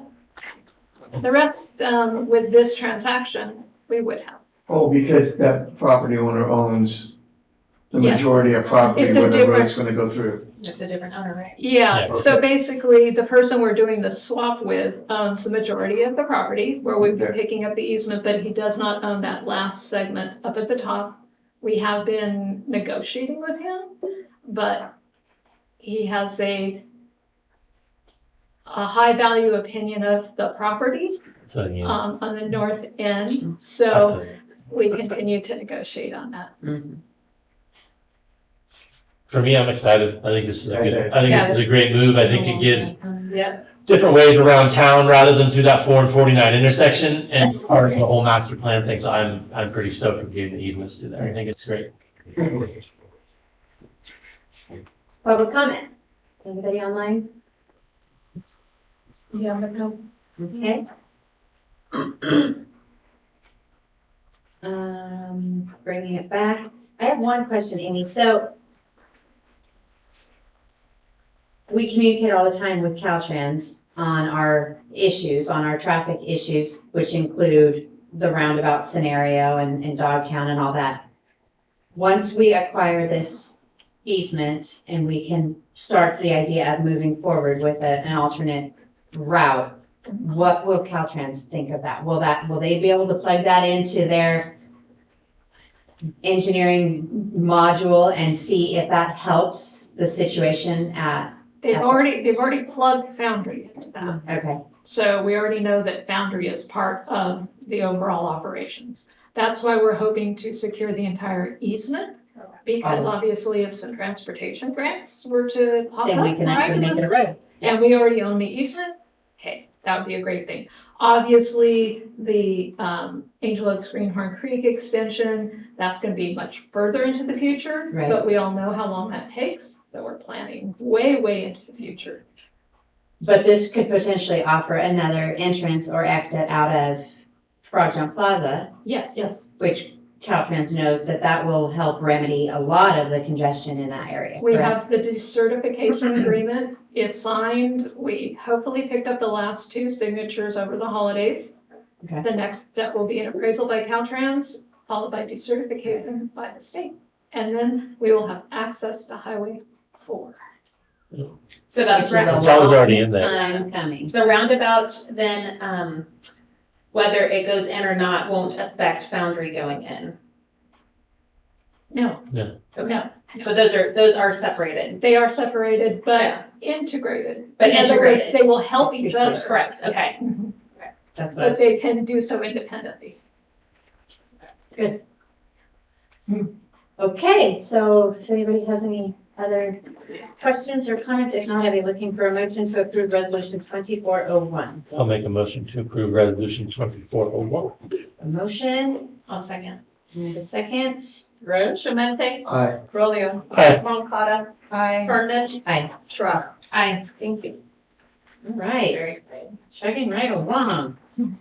We are going to item F, which is direction on establishing subcommittees and ad hoc committees and approval of resolution 2306, establishing prescriptive guidelines for special committees and ad hoc committees, and approval of resolution 2407, establishing the infrastructure facilities subcommittee, and approval of resolution 2408, establishing the finance and policy subcommittee. Rebecca. Okay, so we talked about this, November. in November. Yep. End of November. And, about there just needing to be, probably an option for council and staff to, focus more on individual subjects, that might help streamline our city council meetings. And, so, I'd given some options, and then I asked council to get back with me after you've had time to kind of think about it, and some of you have reached out. And then in researching kind of old, past documents and electronic files we were able to find, there used to be an infrastructure facility subcommittee. I can't find that it was, formally adopted by city council, and I can't ever find that it was dissolved formally by city council. But needless to say, they did meet from like 2005, 2006 until 2011. And so there was agendas, there was 2 council members on that one, and then there was another one called the safety subcommittee, which I found a couple agendas of that as well. Same, couldn't find that when it was established, couldn't find that it was formally dissolved, but it was meeting.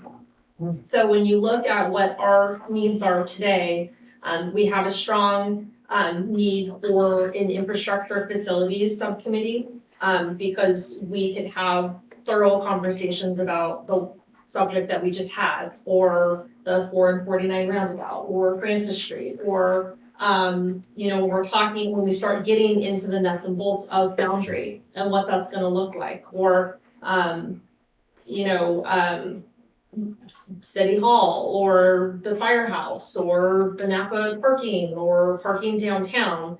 It helps kind of identify subjects that are all centric to each other.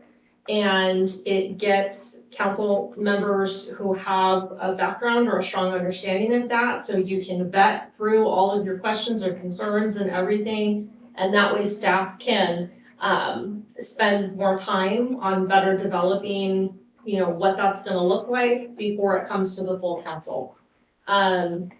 Same thing with the finance policy subcommittee. We kind of talked about, what that would look like. And so on the infrastructure facilities, a perfect example of, well, what's something that would go on right now that would be probably a good subject for that? Utica Park. Parking downtown. The other items that I just listed. When you talk about what would align well with the finance policy subcommittee, the upcoming rate study. That would be a great avenue. And those are also additional public meetings that the public can participate in.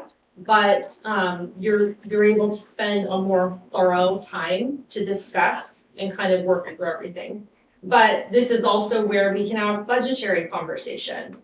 Policy, and it could be any policy. It could be land use policy. It could be personnel policy. It could be, whatever kind of policies before they come to full council. Some of them before they go to the planning commission. We can have those conversations beforehand, so that maybe there's things that are just there's not a support for certain things to come forward, or there just needs to be more information or more research, or we need to go back and look at things that maybe a different way. So I think it demonstrated in other agencies, it's been very helpful. We used to have them and we don't have them anymore.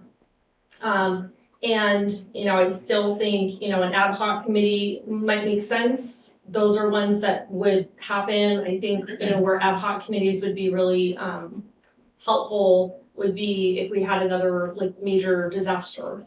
Those would be a good ad hoc committee. Is the park ad hoc committee? I would say fit it in infrastructure and facilities. Okay. And then once it becomes out of that subcommittee where there needs to be a policy adoption or a budget amendment, or moving it kind of to where, full city council needs to take an action, then it goes forward to the full city council. But then at least when it comes to the full city council, you've got two very schooled people that have kind of gone through everything. So it's not just me having the conversation, there's other council members that can also speak to their thoughts on it in a very kind of holistic way. So what this is it's basically a policy or a guideline for special committees and ad hoc committees. How do we get formed? How would they get involved? How many council members can sit on them? Just kind of the rules of it. And then I did two separate resolutions, one for the infrastructure facilities and one for the finance policy subcommittee, because maybe you want to do both, maybe you only want to do one, or maybe you want to do neither. But that's really your choice. Just quick notice, I noticed on the staff report, there's a typo, you're calling it resolution 2306, it should be 2406. It looks like it's correct on your document. Staff report. I'm sorry, on the agenda, not on the staff report. The agenda was. Oh, it should be 24. Oh, yeah. I won't be the first time that we do things like that. So how do you propose selecting the community stakeholders? I mean, I understand open meetings, but in order for these to be really effective and collaborative, are you gonna solicit membership to these committees? I don't know. Is there an maybe the same- application process? Well, There the some- subcommittees are really, those are council and staff. But if we were going to have, like Eric, if we're gonna have a conversation about Mark Twain, You'd invite? we would invite Eric to basically be there as a facilitator, if you will, to the meeting. If we were gonna have a discussion about the rate, rate studies, we would want to have the rate consultant to participate in that, or we would want to have the attorney participate in that. And I think, when you look at when I looked at the prior agendas, what would happen is sometimes there would be an agenda item that the public works superintendent would be part of. And other ones, it would be the engineer. And some would be, fire chief. And other ones might be, planning. So it really depended on what it's a lot of times it involved finance, but it really depended on what the subject matter was, what the agenda item was on that particular agenda. I guess I was looking at number 2 of your subcommittees are established with the following objectives. And you mentioned community stakeholders. I like the park committee because it has community members there. And while they're a small part of our community, at least the outreach that we do, I think helps. And it helps when a community member says, I like this park design. It's not city council members, it's not you, it's not staff. Yep. And so I think, the more involvement sometimes we do, and hopefully they go out and they talk with their special interest group, the better served I think we would be. So, and I don't know how we go about selecting them, but, I think having somebody on there, I think would help. It's always gonna be different though. It's, some things are going to involve parks, some things are gonna involve water and wastewater facilities, some things are going to involve, circulation. It's never going to be where that is always gonna impact city staff, but again, it's gonna depend on what department is most impacted, right? But when I talk about community engagement, I'm talking about making sure that we have the respective groups invited to those particular meetings where there's something on the agenda for that subcommittee to discuss that they can have input on. This would not take the place of a subcommittee like the design subcommittee. That stays there because that is, something that we all like. That would have been something we would have agreed to at the subcommittee level here had we had the subcommittee, the infrastructure facility subcommittee. We would have talked through the type of outreach that we wanted to do, what the requirements of the grant were, which was to have subcommittees with community based subcommittees on there so that you as council would know that those are the rules that we have to follow associated with those grants. That's not gonna go away, but if we were going to, like I'm going to be attending an ACPA meeting to talk about, items that city council has approved in the way of economic development. That would be something where if we were gonna have a subcommittee to talk about the business grants that we talked about as part of the budget, we would want them to come and engage at a subcommittee level to kind of work through where that benefit's going to be. But you wouldn't want them to be at a meeting that we're just talking about, something regarding Butte Park. Now the community club, maybe, or it might be, some reach out to some of the neighborhood, maybe, but it's gonna always depend on who are those stakeholders or who are people that we wanna rely on within the public or the county or another jurisdiction. So I have a question. I know this is kind of just a conceptual right now or starting. How often would these subcommittees meet, depending on how many items? There could be several items that could land in either of these buckets. Right. So initially, there's gonna have to be monthly? So when I looked back, they met monthly. Okay. And then what is the process then for, you speak about reporting back to the entire council? So if they've had a meeting in a period of time, then that gets reported Or how often? So normally what's happening is if we're having, normally the subcommittees I've been part of, we would have a budget subcommittee. That agenda for that finance subcommittee or whatever it would be, there were actionable items in there. And it's not that those two council members can vote and make it happen, but they are moving forward to say, I recommend that this go to the full council. So that at the next council meeting, it's gonna be an item on the full council. The minutes that were kept at that meeting become, or it's gonna be a discussion item? It's gonna be an actionable item at the next council meeting. But you're going to have information in that staff report that the subcommittee met.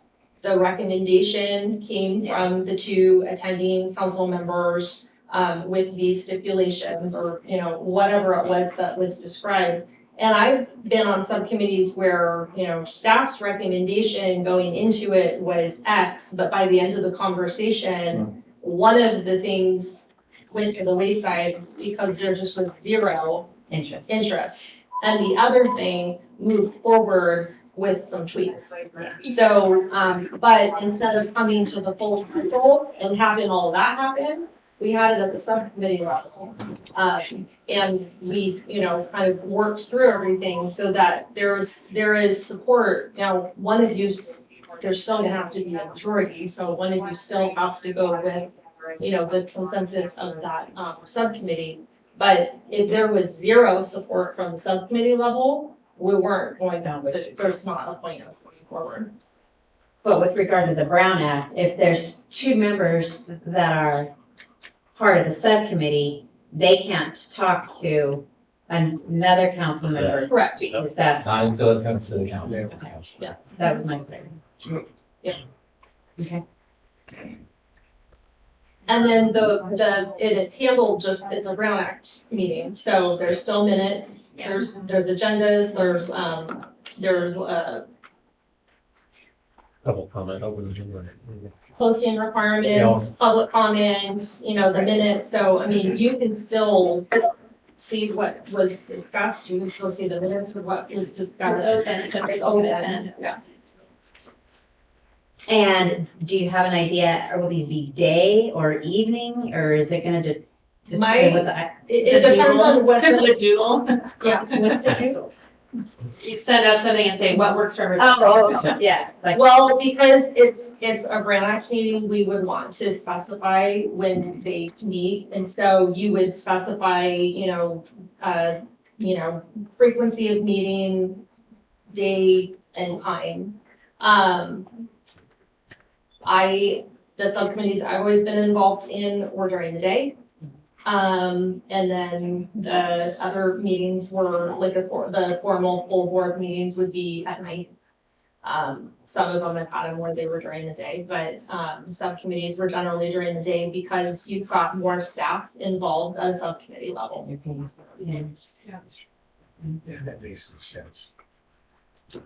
and then they could potentially, Zoom could be a factor, they could attend by Zoom if that's Good. still a thing, Good. because it's Brown. I think you have to put the address post of it, yeah. You where, have to Like, agendize it's it. just- just they have to agendize it. Like, And you can only do the two, right? No, like with the Central Sierra Economic Development, they have permanent places that you can go on for every meeting. Because, well, they're 5 counties, that's probably why. So if you're gonna Zoom in, you have to go to a place. Yeah, if I zoom in, I have to go to, in Calaveras, on Main Street in San Andreas. Well, you have to go to a location. Yeah, they have a specified location. But anyway, I mean, yeah, so But it's agendized. it's agenda. It's agendized that way. And these are subcommittee meetings because you could just have one, I mean, you can have one item on the agenda. They tend to be more hands-on. They tend to have more, presentation, more kind of like, they're like little mini workshops is what they can turn into. So they do deal better in person, I would say, than, by Teams or Zoom. But, and then sometimes there won't be anything to bring forward to them, and so they would just like, we would, you know, Put on consent? No. counsel them Oh, I on see. having a brain pump, just as we would counsel a council member or meeting, it would be the same thing. Okay. Just counsel. So, I mean, I think it's just a matter of what you guys wanna do. The only question I had was on that safety subcommittee that seems to still be, could be active because it hasn't been, I can't even find that it was ever created. Just reestablish. or just be Yeah. reestablished. It would be reestablished. I would like to see that come to fruition. I feel like with the school stuff and just overall, because, and I know the police chief has said stuff too about that. I'd like to see a safety committee because there's just, just evacuation plans and we just aren't very, So you're saying a third committee? Safety, infrastructure, facility, budget, finance. I just want to make sure that this is what's best. I mean, there's 5 of us, but is this what's best for you guys? Because having you have to be on 3 more meetings in your 40-hour work week and so forth, is that even doable? Is that So, like, in a we've talked about this internally, so like I look at the 2 land use policies, the one for the commercial vacant building one, and I look at the other one. How many times did that come back to council? right? There's a lot of time. And how many hours did we spend on And a that? lot of staff time, yeah. So when you look at the amount of time that staff were spending, trying to prepare that, multiple times, it wasn't one time, it was multiple times. That would have been a perfect example of 1 or 2 that would have been, it would have benefited all of staff to have had that be dealt with at a subcommittee level and then have it go to, go forward. So do we anticipate a lot of land use coming this year? Always. We do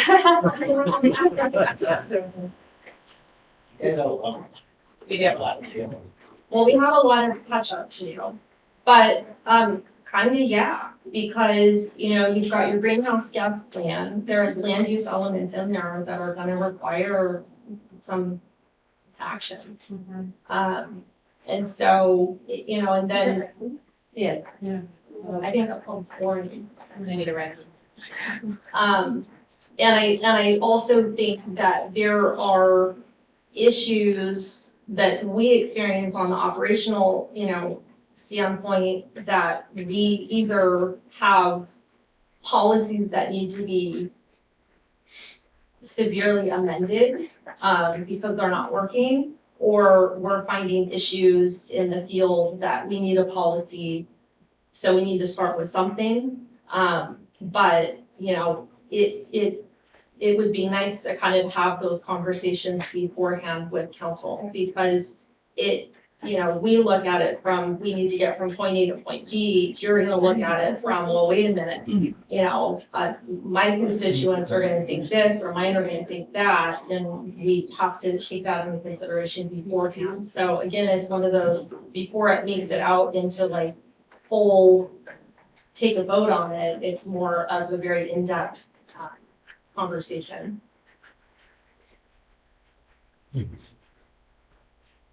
But it is more time, but the reality is it's more efficient.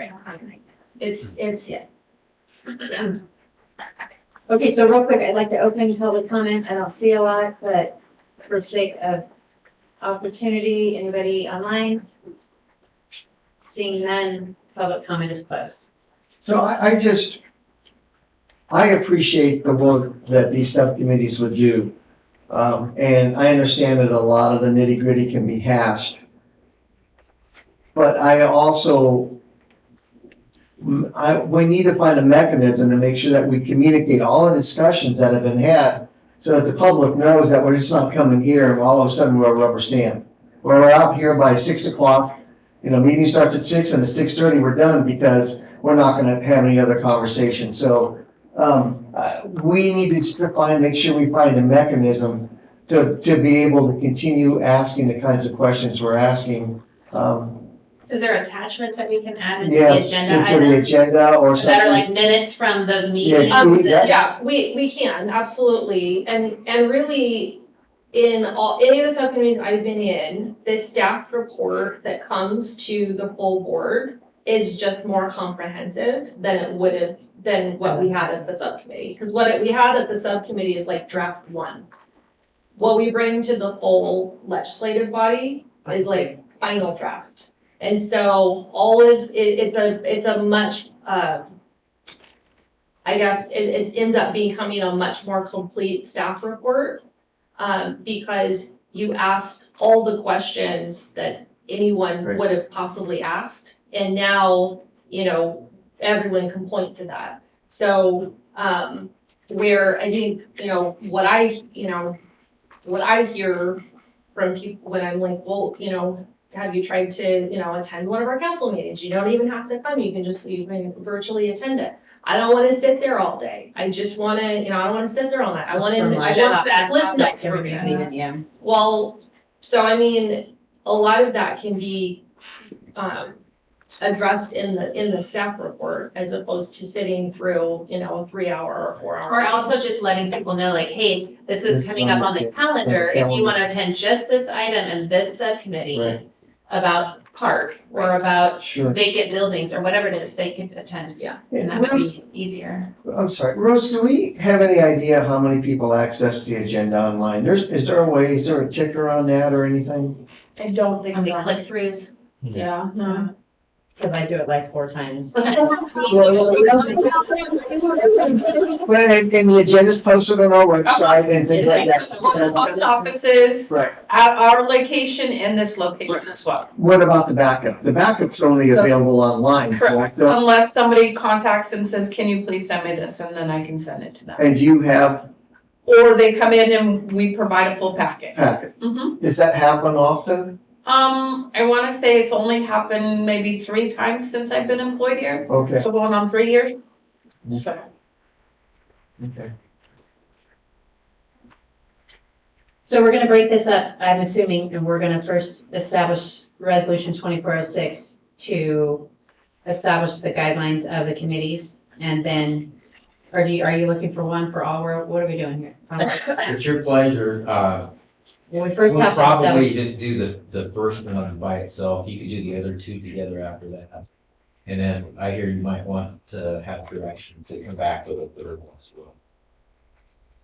Yeah, your safety one, right? So I would do the first one first And separately. the other thing too, Mike, is that this doesn't have to be forever. We can Right. just test I was it. thinking the same thing. And if we get through one big topic and we find out it's exactly the same amount of time, Right. then we don't have We don't to. have to do it. I agree with you. I think, and I agree. I was thinking the same thing. Thank you. and then the ad hocs can pop up As needed. as needed and dissipate as they ran their course, correct? Okay.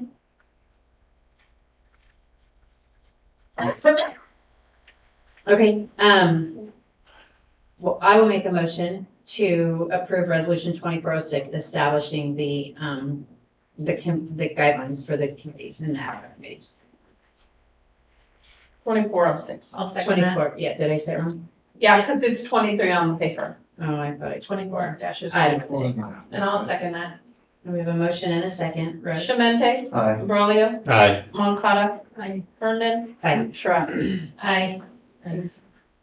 Okay, so then that leaves, breaking down the 2 recommended committees, which are 2407 and 2408 as recommended by staff. But Caroline suggested a safety. Now, so, Let's see. But that's gonna be, a Direction. direction to staff to bring that back. Oh, so we'll have another resolution? Yeah. Okay. Well, I guess, because Next meeting. it's not creating a new one, because it's technically still there. It's just reactivating it. No, it never was Right. created. Never Just- created. yeah, I Just would- created. Theoretically, right, it never Yeah. created. We just learned a little bit from UPUD. We should just do the resolution correctly. know your resolutions. Your resolution. I'm a little confused, if I can speak, I'm a little confused as to what lands in which one of these. They kind of like intertwine at times. I mean, looking at it from a high level, infrastructure and facilities, and then finance has some, I don't know. They'll just be subcommittees, they'll just meet. Land use is in there. Is it? Alvin? Is land use in it? Policy. Land use policies.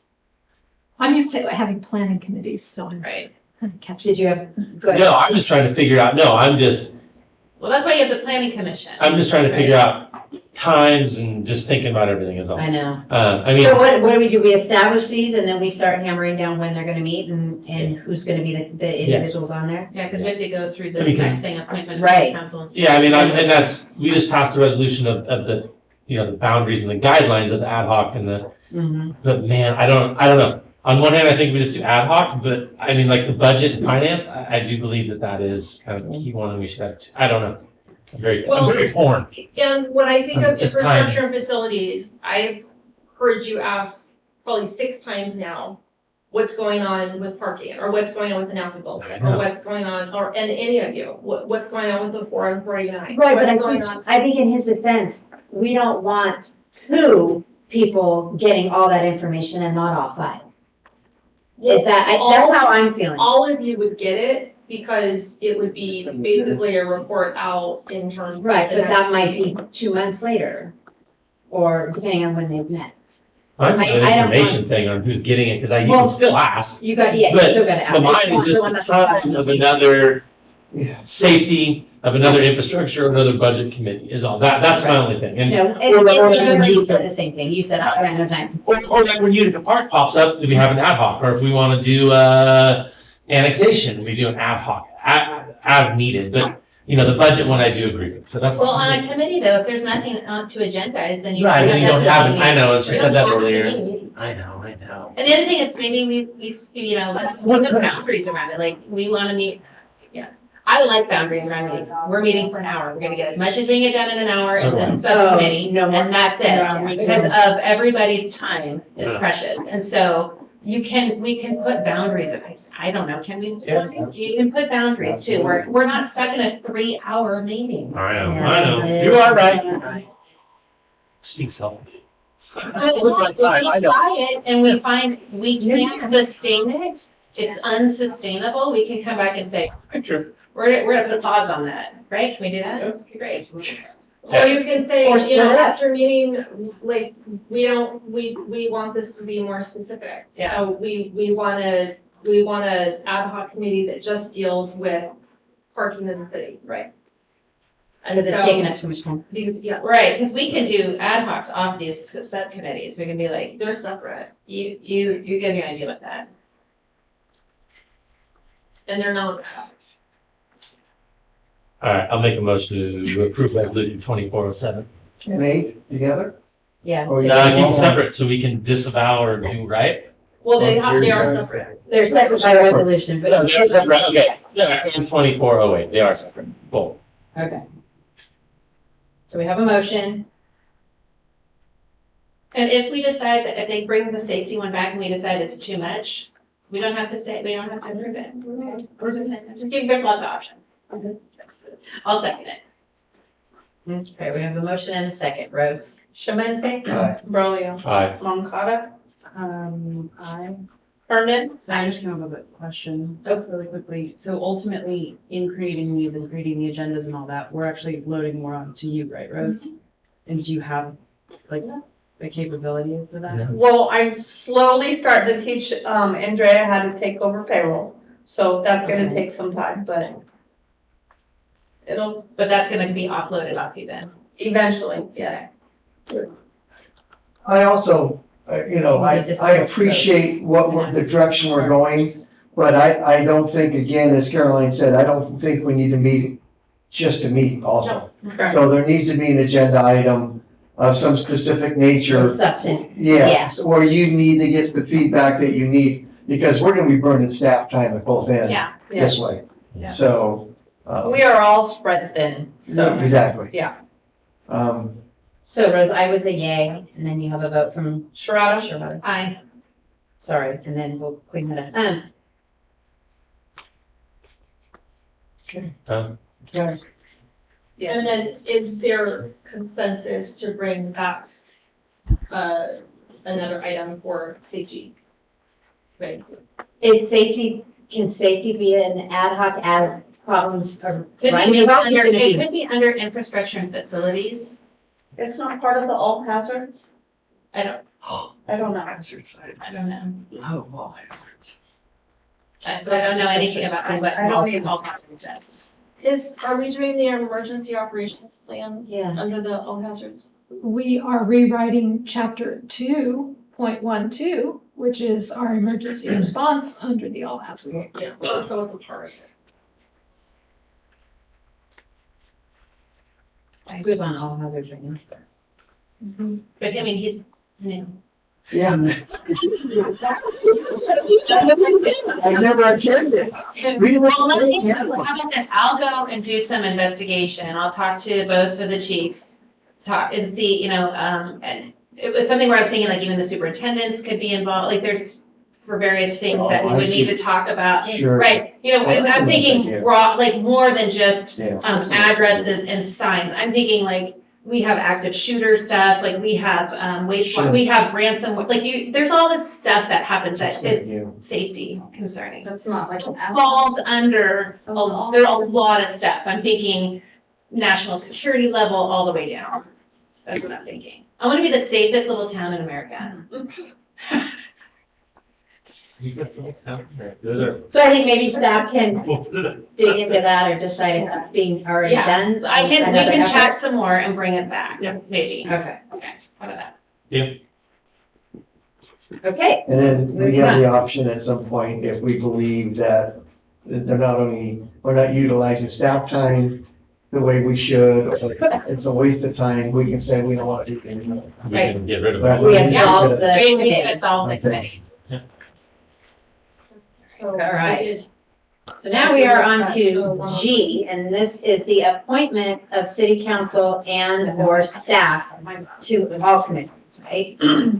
Correct. So, as per your city council handbook, it is recommended that the term for all appointees to any other board, commissions, or committee not described below shall be limited to serving 2 years, which is why I put the history, as to where you have all attended or have been included in on these items. So this is the time where we decide who's going to sit on which committee. And now we are going to include the infrastructure, facilities, and finance budget committees. And the museum came off. The museum came on? The museum Museum is not, Foundation. it needs to be. Well, the commission is gone, The commission but I was attending the museum meetings. Uh-huh. And I think that should just be as needed, and they can touch base with the city. I think it's unnecessary to have a council member attend this. Like Rebecca can attend that one, right? They're not associated with. They're not associated, no, because see, they're a nonprofit, we're a government entity. Right. So essentially, I'm sitting there, I can't say anything because I cannot tell them how to run their nonprofit. Okay. So I'm just sitting there reporting out, and if they have a question that's city related to the museum, I would answer it or have them refer back to Rebecca. So I find that it's actually not very essential for a council member to be there. Wouldn't you say, Tom? I can't, right? That's right. I'm Agreed, corrected. yeah. I can't do anything. So, Okay. Rose, according to our handbook, we haven't been following the guidelines that you No. serve 2-year terms No. in any of those Well, and areas. I don't know what it was prior to me coming on board, so, like, where everybody was at. The only one really, it would be Alvin. I was the only one left. Yeah. I think Amanda was on last. Oh. I was on LAPCO. Yeah. And I got off LAPCO onto CPPA When do you want to use? and Utica. Yeah. There was one other one, but that disavowed. Either way, yeah. So I feel, for some reason, I feel like obviously we're in between terms right now. If there had been 2-year terms and if we'd been sticking to 2-year terms, we're already another year in. So there's 3 of us sitting here that are in our final year of our term and needing to run for reelection. So I feel like we're kind of hiccuping in between needing to adjust a lot of this, if that makes sense, because if we were gonna make big changes, I think it should have been done last year. Well, I suggested that and told you the 2-year term and nobody wanted to move, so. I'm talking about all these committees. I not know, all these things. I brought that up last year at this time and nobody wanted to move. But I feel like we do need to move. And like some of us are backups, like I've been going to a lot of COG meetings. I'd be happy to go to COG. I'd be happy to go to UWPA. I feel like it's time to move the energy, Right. move Deal. around. I mean, I've been sitting on Central Sierra Economic Development for Solid Waste Task Force for 2 years. Move I around. see what you're Do you want saying. to keep the solid waste task force? 'Cause What do you you said, wanna I keep thought and you what do you said you want- wanted to be I on that don't, one. I don't need to Okay. keep anything. I'm happy to move out of both or whatever. I mean, Solid Waste Task Force, unfortunately, Jen's really sick, so. Oh. We didn't meet and I don't know when we'll meet again. So that one's. And they kinda- didn't meet a couple of years ago, right? You Correct. started it back up. there. Yeah, Right, we yeah. did. Yeah, so So right that's not now it's until- just in limbo because of her health. So I don't know what's gonna happen with that, but right now it's just kind of, not happening. Yeah. Central Sierra Economic Development, it's not meeting at 9 to 11. It's meeting kind of as people, they send out a doodle. Mhm. And it's been meeting at 1 on Fridays, but then you could go to one of these places. So the one that we meet at is on Main Street in San Andreas. I think it's the Mother job. Training center. So it makes, if that's easier. I'm good on moving around other than, for me, on Utica. I'm bored, I'm chair at the moment, and there's a lot going on with FERC and different things that are pretty key and essential this next year. So that would be my only thing. And then after that, after next year, I'll step down or whatever, but that would be my only thing on this upcoming year, is there's a lot going on. Not saying you can't get anybody up to speed or whatever, but there's just some history there and a lot there. But after this year, I would definitely step down and no problem.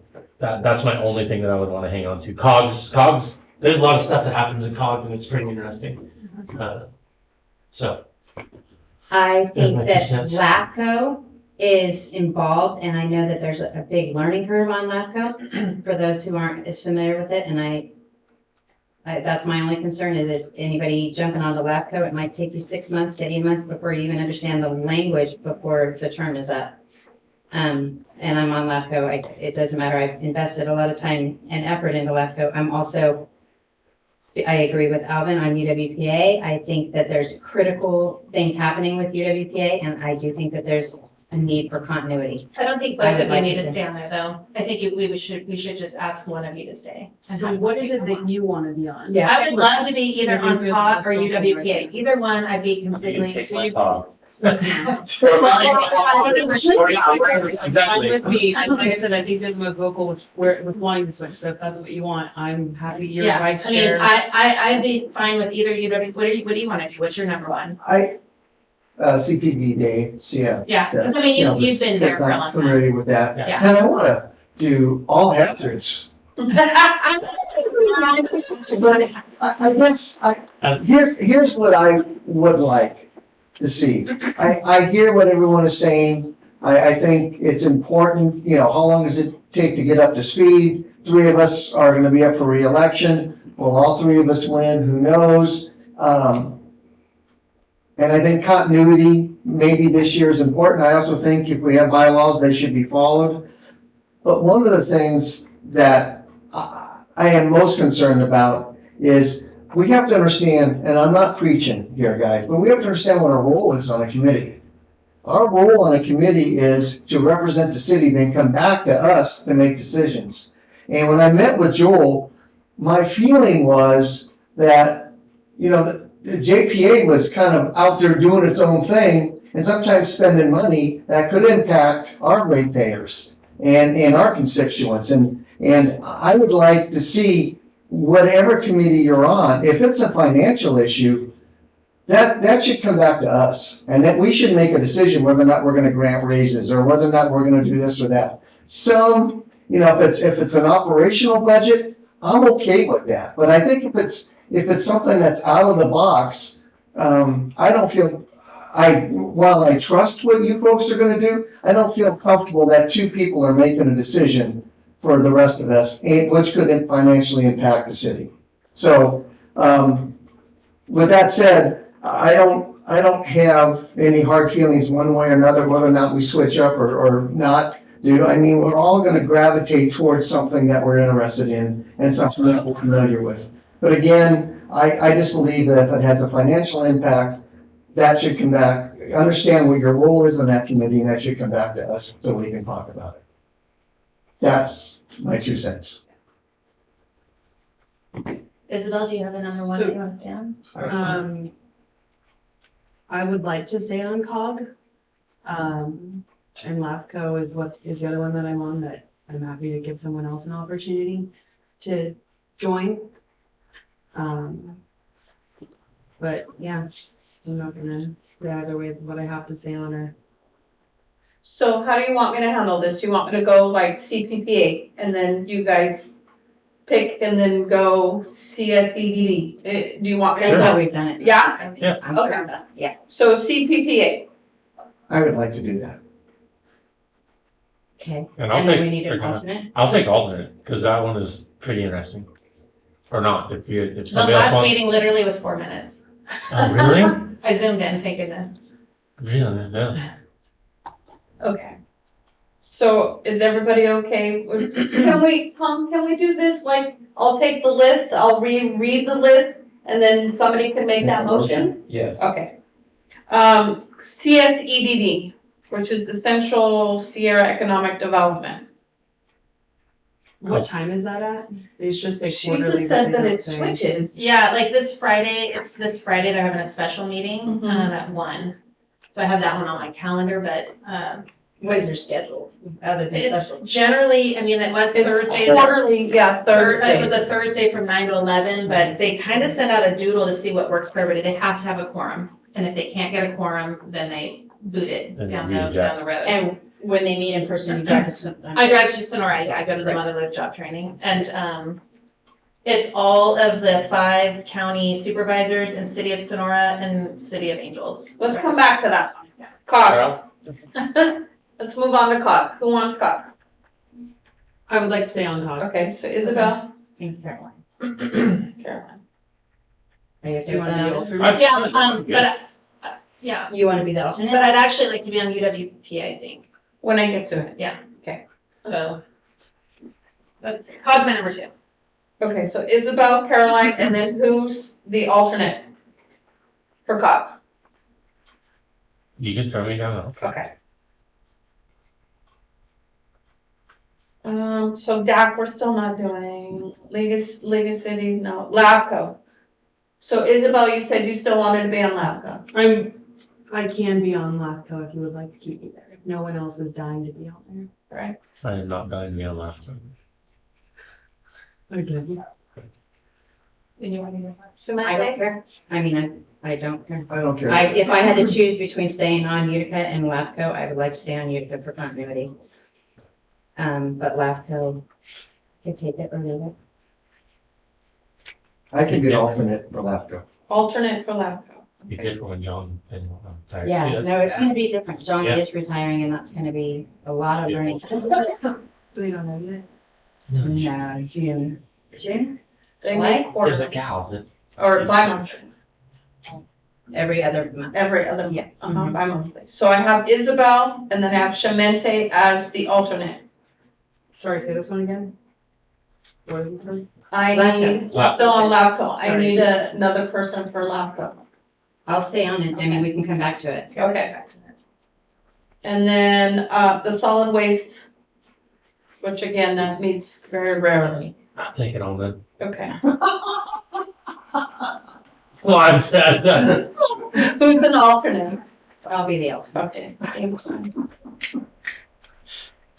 UWPA. I would like to stay. And I would like to I say, so haven't- we're gonna have to come back to it. I have an interest in it. Okay, let's come back.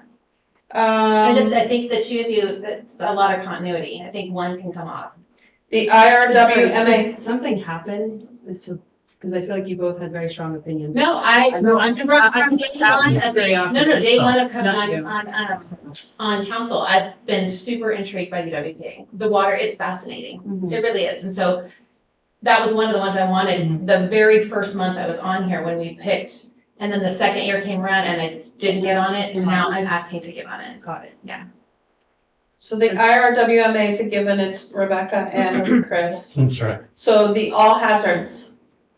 Wednesday, And I'll be the alternate. Unless, did you want that? Or is that what you? No, he's jumping, he okay. followed the big. Okay, so then let's go back to I like aliens. UWPA. And we haven't done the committees in here yet either. Oh, no, so then let's look at And that's, the infrastructure facilities. Throw me on. is that right? No? You? What is it? What was that? The infrastructure / facilities. I have Rolio. I'll be on that. Okay. And then finance and budget. I'll be on that. And I'll be on that. Okay. And that can be you guys want alternates for those? I can put alternates. I can be an alternate for either one of those. We'll put you for budget. Okay. So then, Caroline, can I put you as an alternate for the infrastructure? Yeah.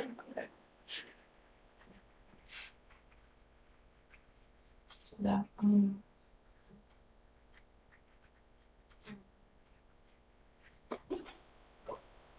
Okay, so going back, UWP. And then I still have the CSEDD, which is the Central Sierra Economic Development. I'll take that one. You want that one? How many am I on? A lot. Well, As the rep, you are on one, if you include that one, 1, 2, With the solid waste. 3.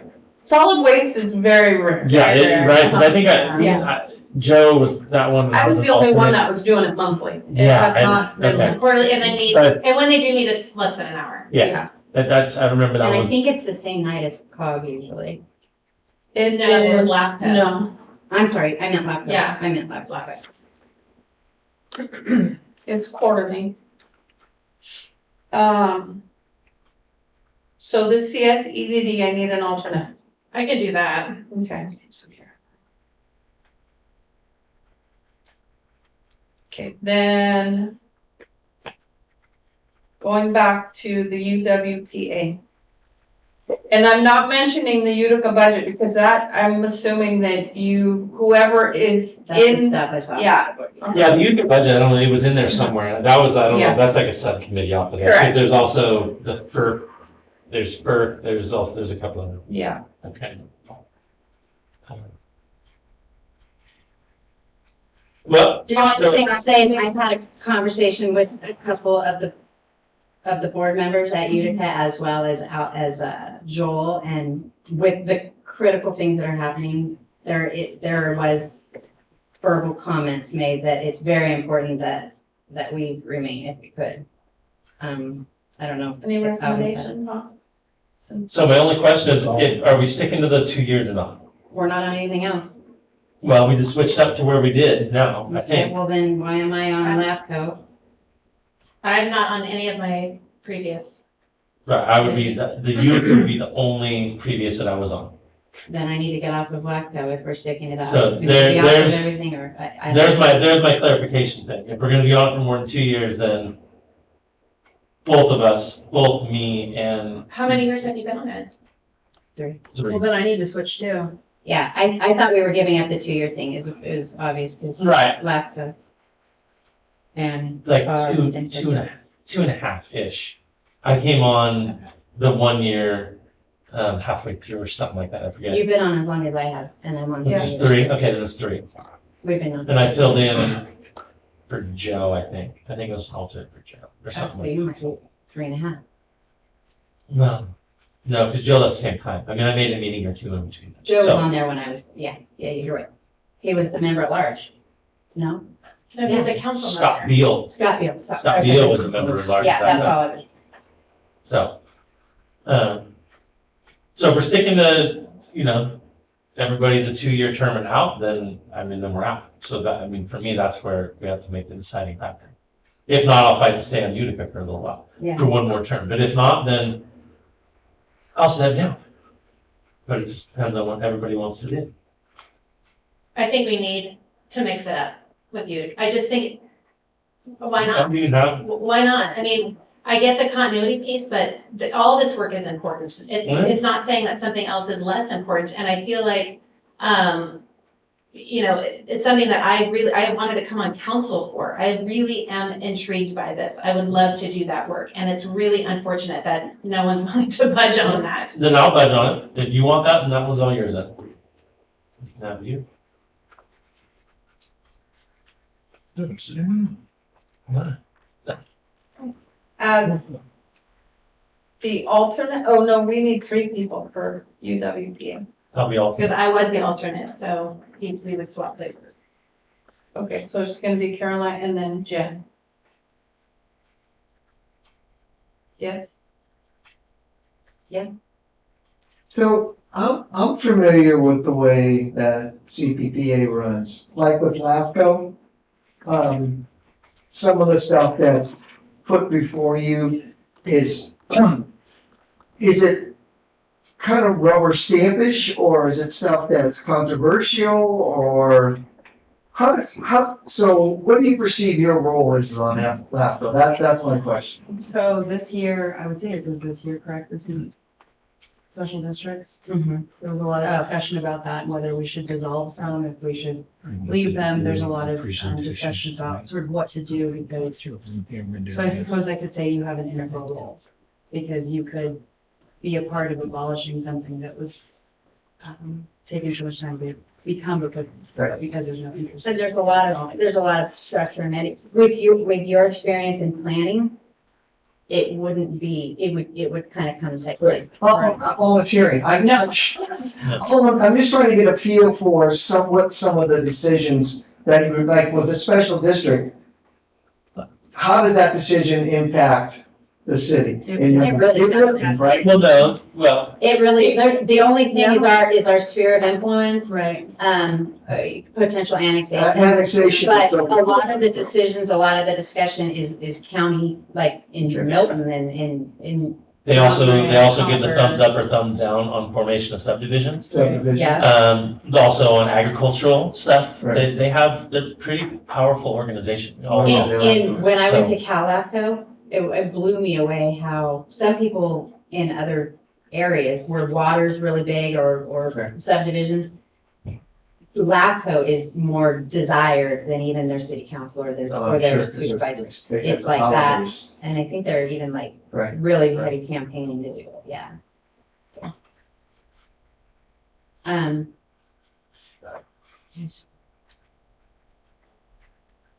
You want to have Rose?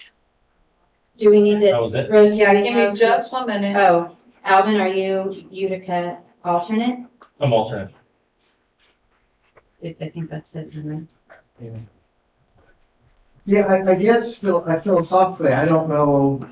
I think the difficult thing is even like with the Calaveras Public Power Authority, you know, you're sitting there as a board member increasing rates. Yeah. No, that was a big one. I had to go to that for him. Yeah, Right. you know, For that and so as a council member or as a member, you know, and typically, you know, there's not a choice because the transmission rates or whatever.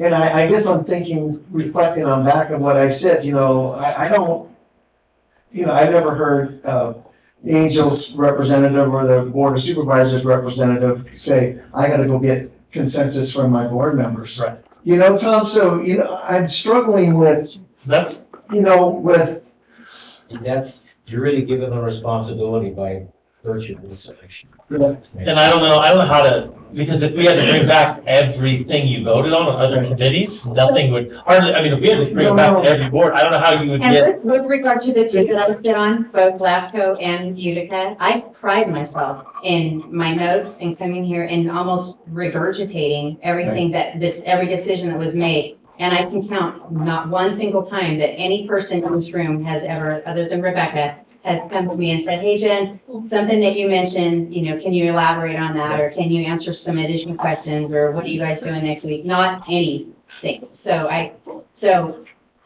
thought, I think with what Isabel was saying, is there something that's happened or is there some lack of communication? I think stuff that's, I mean, the handbook says that, you know, council members should come back, especially if it deals with finances. Right. And on Utica, the decisions that were made that affected finances were within the budget that was already So determined. his raise was in that budget Absolutely. ahead of time? His raise was within the budget.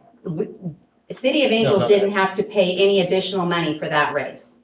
Because we have a surplus in that fund right now. No, because Utica was operating off of their budget that was already established.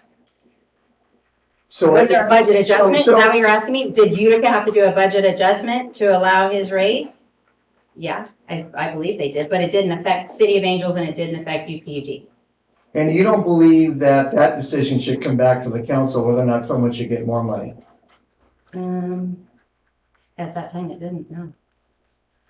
See, that's for me, I don't know how. Because the other three people on this council right here don't know the inner workings of that employee, because Amy doesn't know the inner workings of Rebecca, or you wouldn't know where he scored on his performance evaluation. You wouldn't know the intricate in and outs. It's also. So whether he got a raise or not, or whether he got a vehicle or not, I guess is kind of what I'm talking about. Well, it's unique in the situation that none of us, I don't think, sit on a committee or Where we have an where we employee. have employees, For where sure. we're giving. Well, COG we do. Well, COG does, okay. COG we do.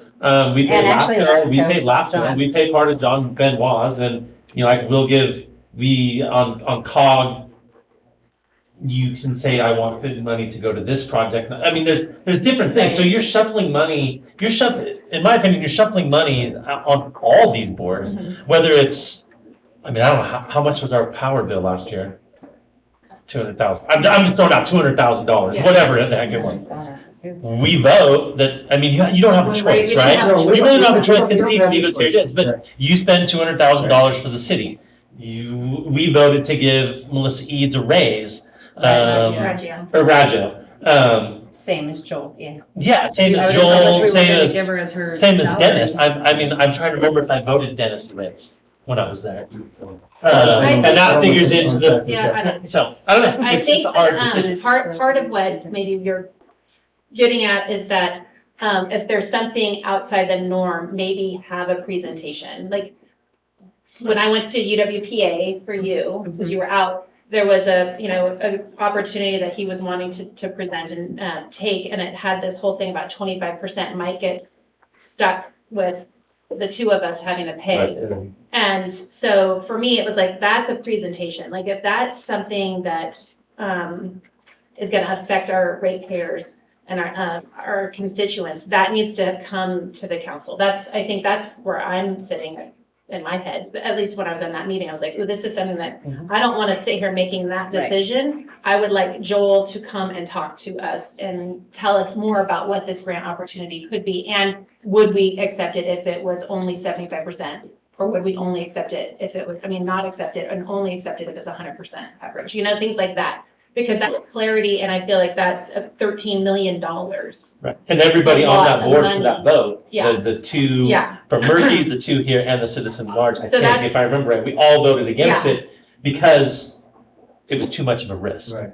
yeah. Budget So- stuff is, I don't need to hear about budget stuff necessarily coming here. But reporting out is always good. Want to read the list then? Or? No, I'm not throwing daggers, I'm not trying to, all I'm saying is that we have to be mindful when we're sitting on boards that, we need to protect our city dollars and I'd much rather would have Joel, just if Rebecca doesn't have one, a salary schedule. So it doesn't look like, two city council members are voting to give someone a raise, that I'm. For all intents and purposes, just so that you know, I was a no vote. But that's a board. There was 5. Right. I was a no vote and I was outvoted Right. on that specific Right, I issue. just- So at the very least, I could come talking to you guys about it. I did my best. Alvin did his best. He put his Right. vote forward. But there's still a board that exists out there that this council is only half part of. We're a minority, we're not We're- even right. Yeah, we're not even a half. We have a member at large. We have Gary Conrado as a member at large. He's our third vote. But we're 50% of that We're JPA. 50% of the obligation, but not of the vote. No, So- not of the total cost. Because there is the power side of it that does generate Well, money. Generates money. So, Of any excess though, say that again. any excess costs were 50%. Yeah, but at the moment, we've never spent over what No, anybody no, can, no. what any member agency could afford, and actually last year we It kicked went money down. back. So there's that fine line of, So there's a Yeah, lot yeah, of there's a lot, dynamics that there's a- come into play when that vote happened. Yeah. And when those 3 votes gave in favor for giving a raise to that employee. Because there was such a savings and there was this and that, but. Yeah, you're- I'm not, it's not about the personality and. No, I don't think it's about I'm gonna stop. I mean, I just believe that, you know, what happens on these committees, we should always be mindful of where those dollars I are agree coming with there's a from. lot of responsibility on Yeah, that. there's a lot of responsibility. Yeah. And some we have no choice. Probably with Utica, we have a lot of no choice. With power, we're probably not gonna have a lot of choice because PG&E is probably gonna raise their transmission rates, et cetera, so, yeah. Okay, Rose, your Okay. turn. Okay, So so you're- all hazards, I have Shemente, and alternate is Moncada. Central Sierra Economic Development is Brolio, alternate is Sherrado. COG is Moncada and Sherrado, with alternate is Brolio. CPPA is Shemente, with alternate is Brolio. LABCO is Moncada and Herndon, with Shemente as alternate. Solid Waste Task Force is Brolio, with alternate as Herndon. UWPA is Sherrado, Herndon, with Brolio as alternate. And then the infrastructure facilities, I have Brolio and Moncada, with Sherrado as the alternate. Finance and budget, I have Sherrado and Herndon, with Shemente as alternate. For which one? Finance and budget. Oh, finance and budget, okay. Hey, I didn't say it over here. Infrastructure is Brolio and Moncada, with Sherrado as the alternate. sorry. What's this environmental one on this list? That was an old one that was on there, so I just kind of carried it forward. So that's gonna be taken off as well. So, Tom, in terms of setting the dates for the subcommittees, is that something that we have to do here, or is that something that we can formulate at the subcommittees? Okay.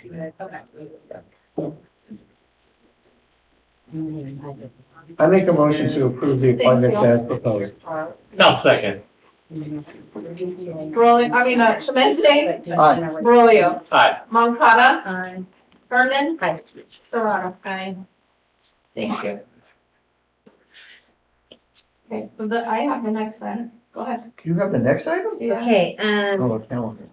should, the H, right? Calendar. Uh-huh. Go ahead. So what I did was I just wanted to outline where the holidays were and where our meeting councils were. It doesn't seem like there is going to be any effect as far as where they Okay. fall, but I wanted you to be mindful of what's out there.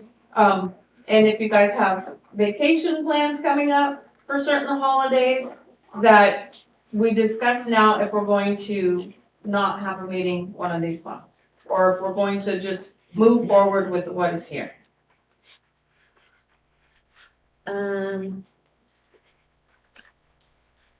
The only thing I had noticed is that usually we do have some, so we run up against Correct. 4th of July or Right. there's none of that this year.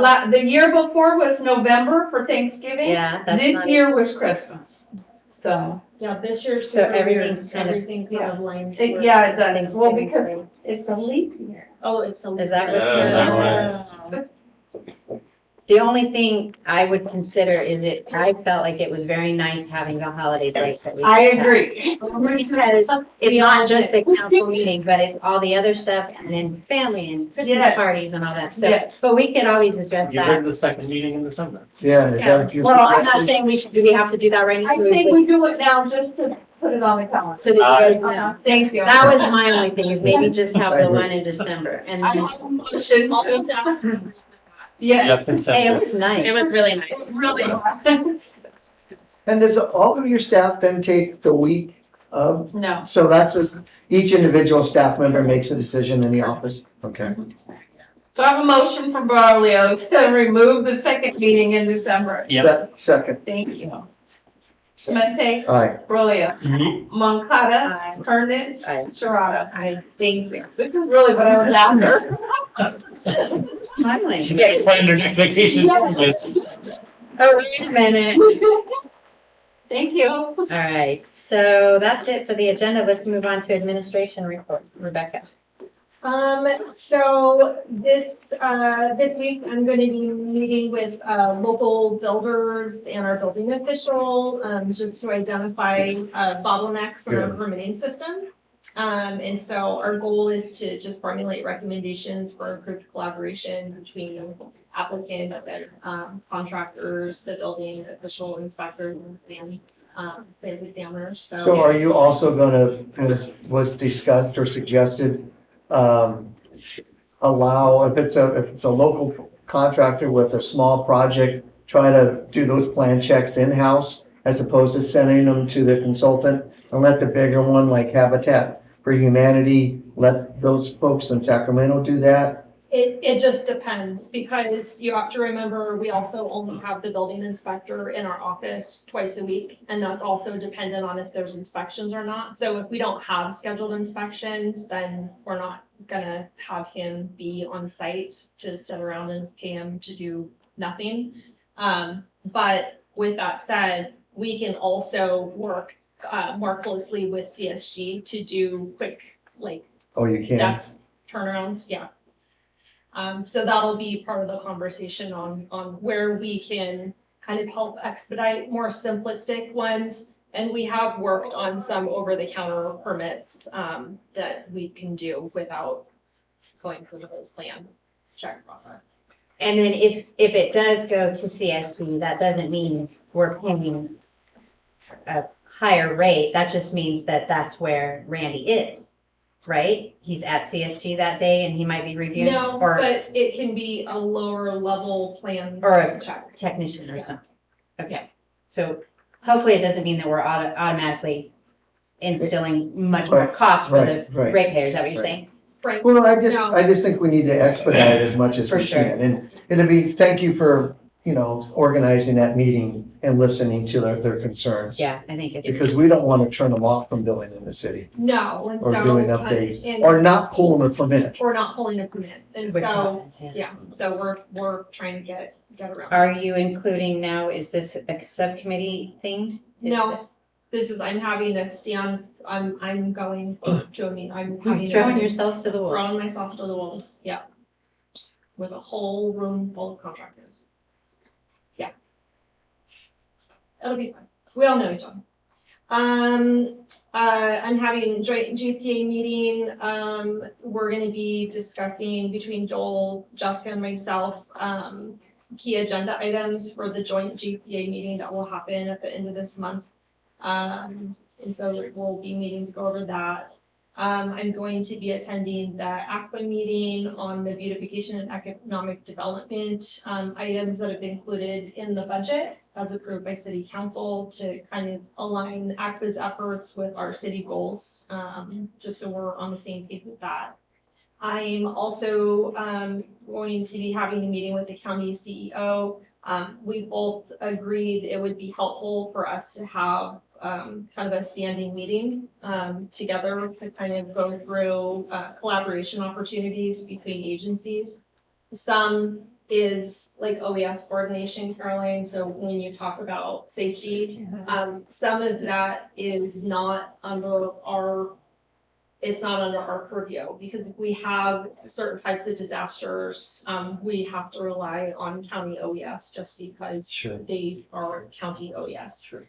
So some of our conversation, it's things like OES coordination, joint press releases. When we're sending out the same information, it doesn't make sense for us to send out two separate press releases when we're saying the same thing. So it's looking at ways that we can coordinate on those, and then coordinating economic strategies where there's a mutual benefit. If the city benefits from something, the county does, and if the county does, the city does.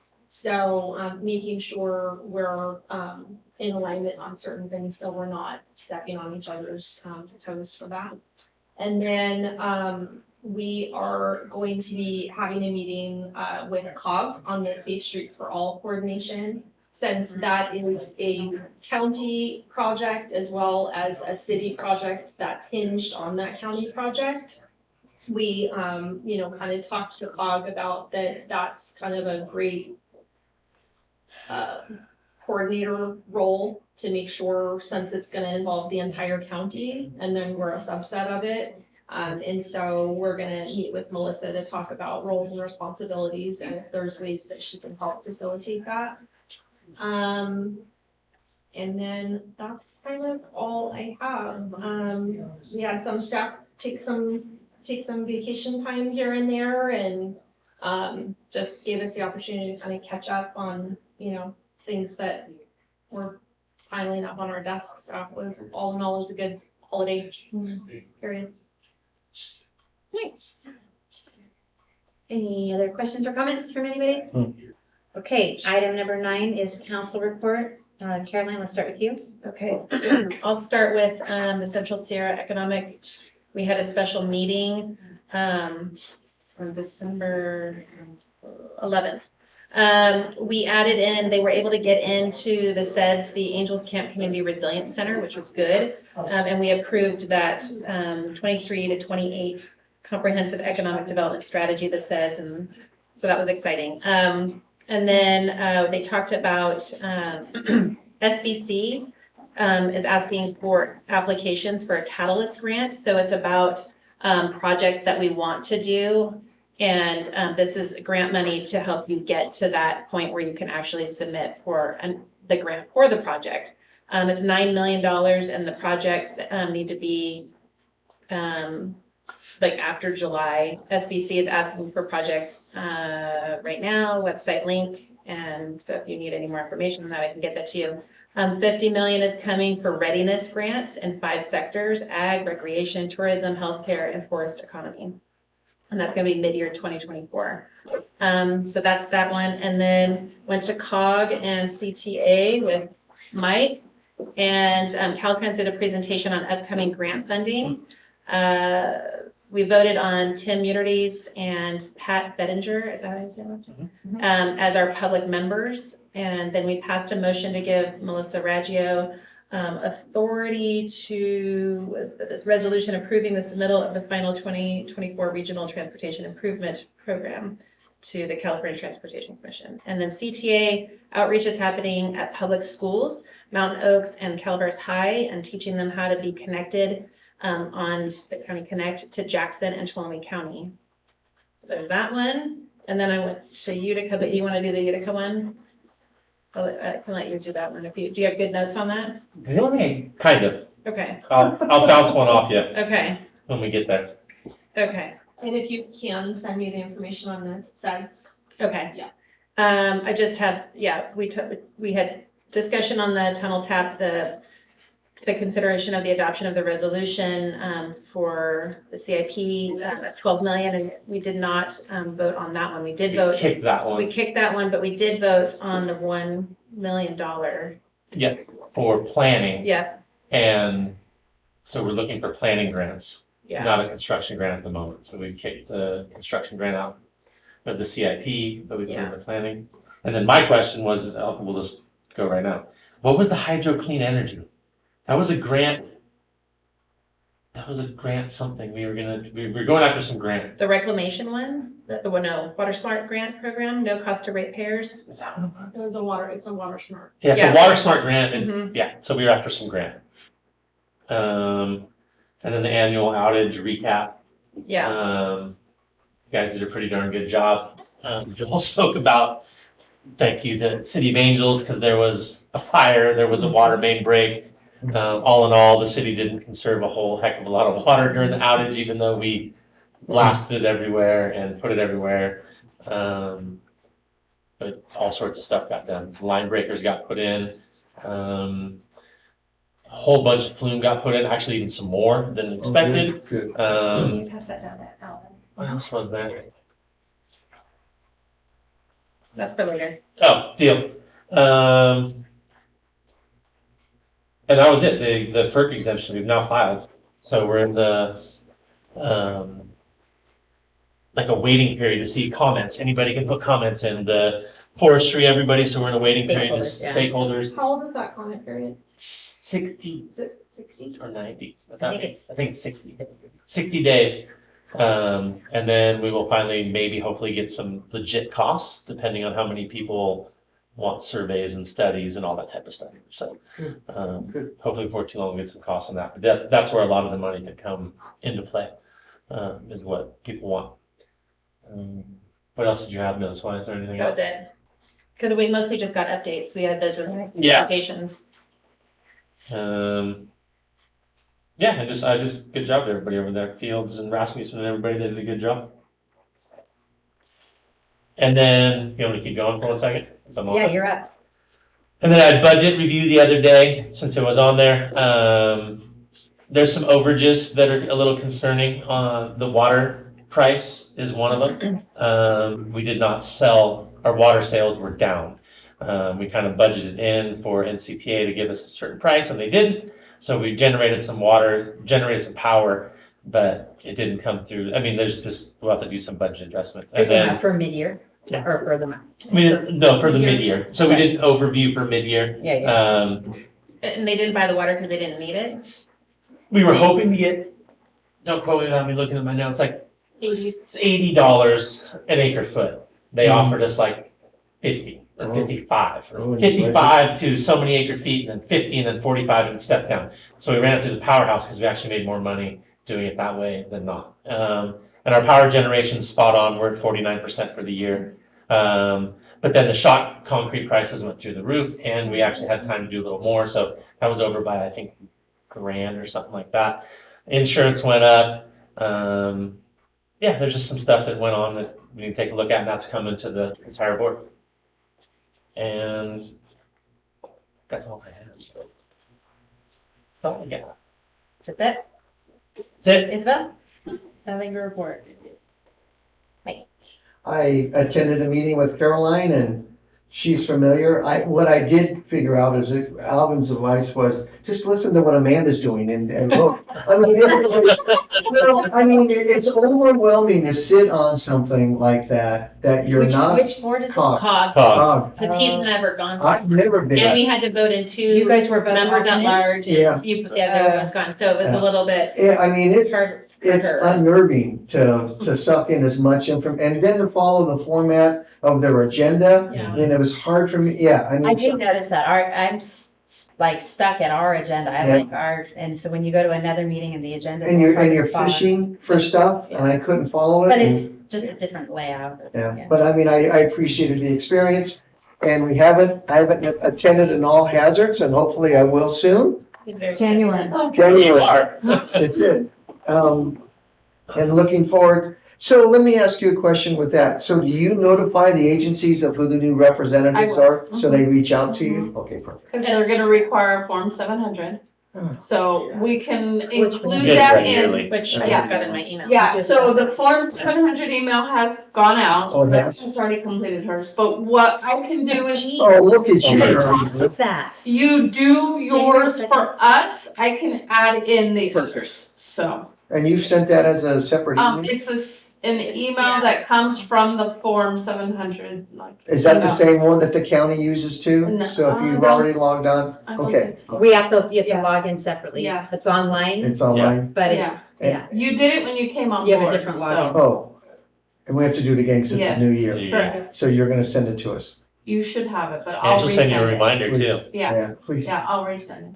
But you have until April. Yeah, you do have until Yeah, April. just, Just With- to read it. With you Not guys everybody's starting like new Rebecca. boards, they're gonna probably require it right away too, so, The board will? yeah, like if you're moving. So all hazards doesn't require. It's that magic. Okay, so I have nothing to That's a report on question. other than, nobody said, we all went to the Christmas party, which was well attended. Oh, it was and I well did attended. like And that Michelle? very much. and we won. Michelle, We did. you are You're awesome. amazing. Oh, thank you. So thank you, Amazing. thank you, thank you. And no, I attended nothing. I was on vacation, so I have nothing. for my report. If you want me to attend the Central Sierra Economic Development one on Friday, I'm already gonna be over in Sonora. I'd already planned my day around that meeting. And then we can turn it over to you. Sweet. And just send me that information. So item 10 is calendar. We've kind of beat this up. Do we have any? All hazards on the 9th at 1 p.m. Down. You can try out, get an email. For that. Yeah. Okay. Okay. LATCO is following on the 15th, which is a holiday, so is he not? LATCO or? No, I'm not laughing. Oh, Sorry. these two laughed where they LATCO were. is not. I just looked on the website and it says the 29th, which is like the Okay, then, well, Monday. I have it on the, I have it listed. It's the 22nd. Is Okay. it? Well, that would be the 4th. LATCO's There's the 3 different 22nd. dates here. LATCO's the 22nd. 22nd. Okay, thank The you. 15th is the holiday. Yeah, it's the 22nd. CPPA is on the 17th. 17. Uh-huh. And then I have the 3 of you going to the League of Cities on the 24th through the 26th. For the 3 of who? Herndon, Moncada, and Chemente. Is that January? Yes. 2 weeks, 3 weeks, yes. And then the Where's that? JPA meeting, Sacramento. no, Monterey. Monterey. So Yeah. The JPA meeting on the 31st. And I believe that one's gonna start We at took the 5, cog. at 5:30. COG Stay. is the 17th? There's cog tomorrow. Oh, tomorrow. Why do I have Is it? it not? No, No, they it's didn't have it January. They Oh, don't. it's not January, cancel, that's right, sorry. Yeah, Like I Sorry. said. I have the TAC No, you're meeting right. on the 17th. You're right. okay, so it's We know canceled for Jan- tomorrow. It's Correct. always canceled in January Correct. and in July. Mhm. Yep.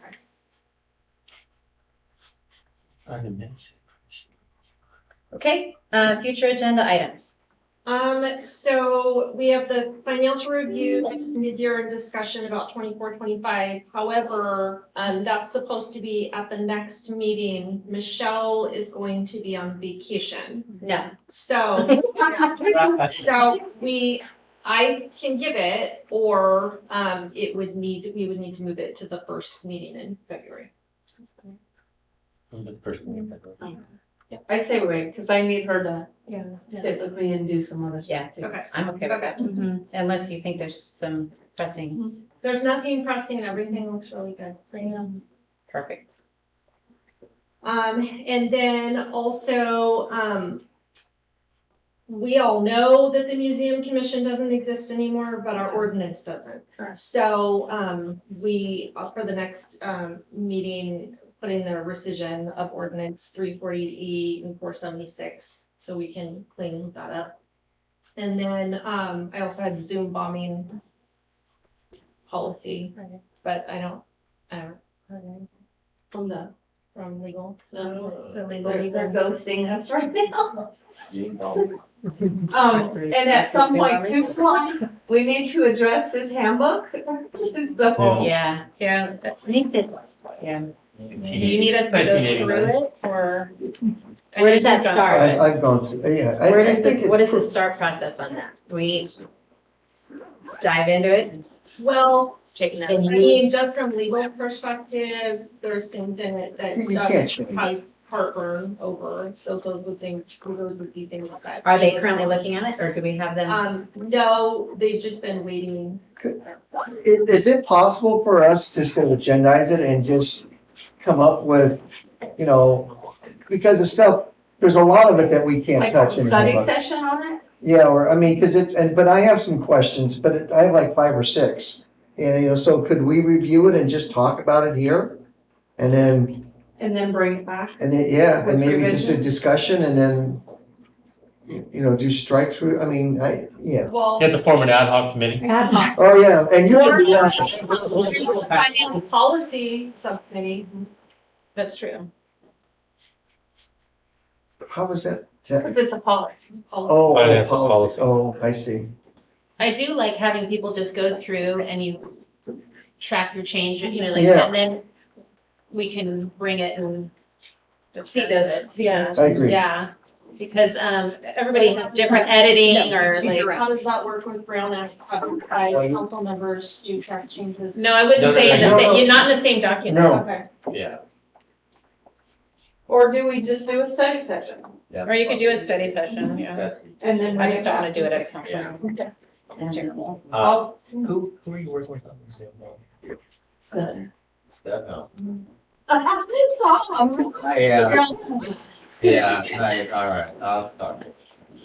You got a company card, right? Let's go board a plane. Yeah. We'll be there by morning. Sit coffee with it. Right? Yeah. I talked to the guy, he told me there was nothing to work on. I'll add you to our list. Yeah. He's getting used to Hey, that you're Euro time. They hate to hear from the old guy, Tom. Like, I was, The travel policy, we have some members going to, the city. So we haven't gotten that back from legal either. Do we have to do anything different right now? Well, we Or- don't currently have a travel policy as part of the, so we developed one, but it's under review. I'll add you to the list of the things that we have, yeah. I'm ready to contact you guys. Whenever. Tom will get it done. Oh, yeah. well, Don't be afraid. Hammer it out. I think I do. We need cards again. Okay, it is 9:01. I'm looking for a motion to adjourn. So moved. Second. So, I have a motion and a second. Aye. Rose. Shemente, Aurelio. Aye. Thank you.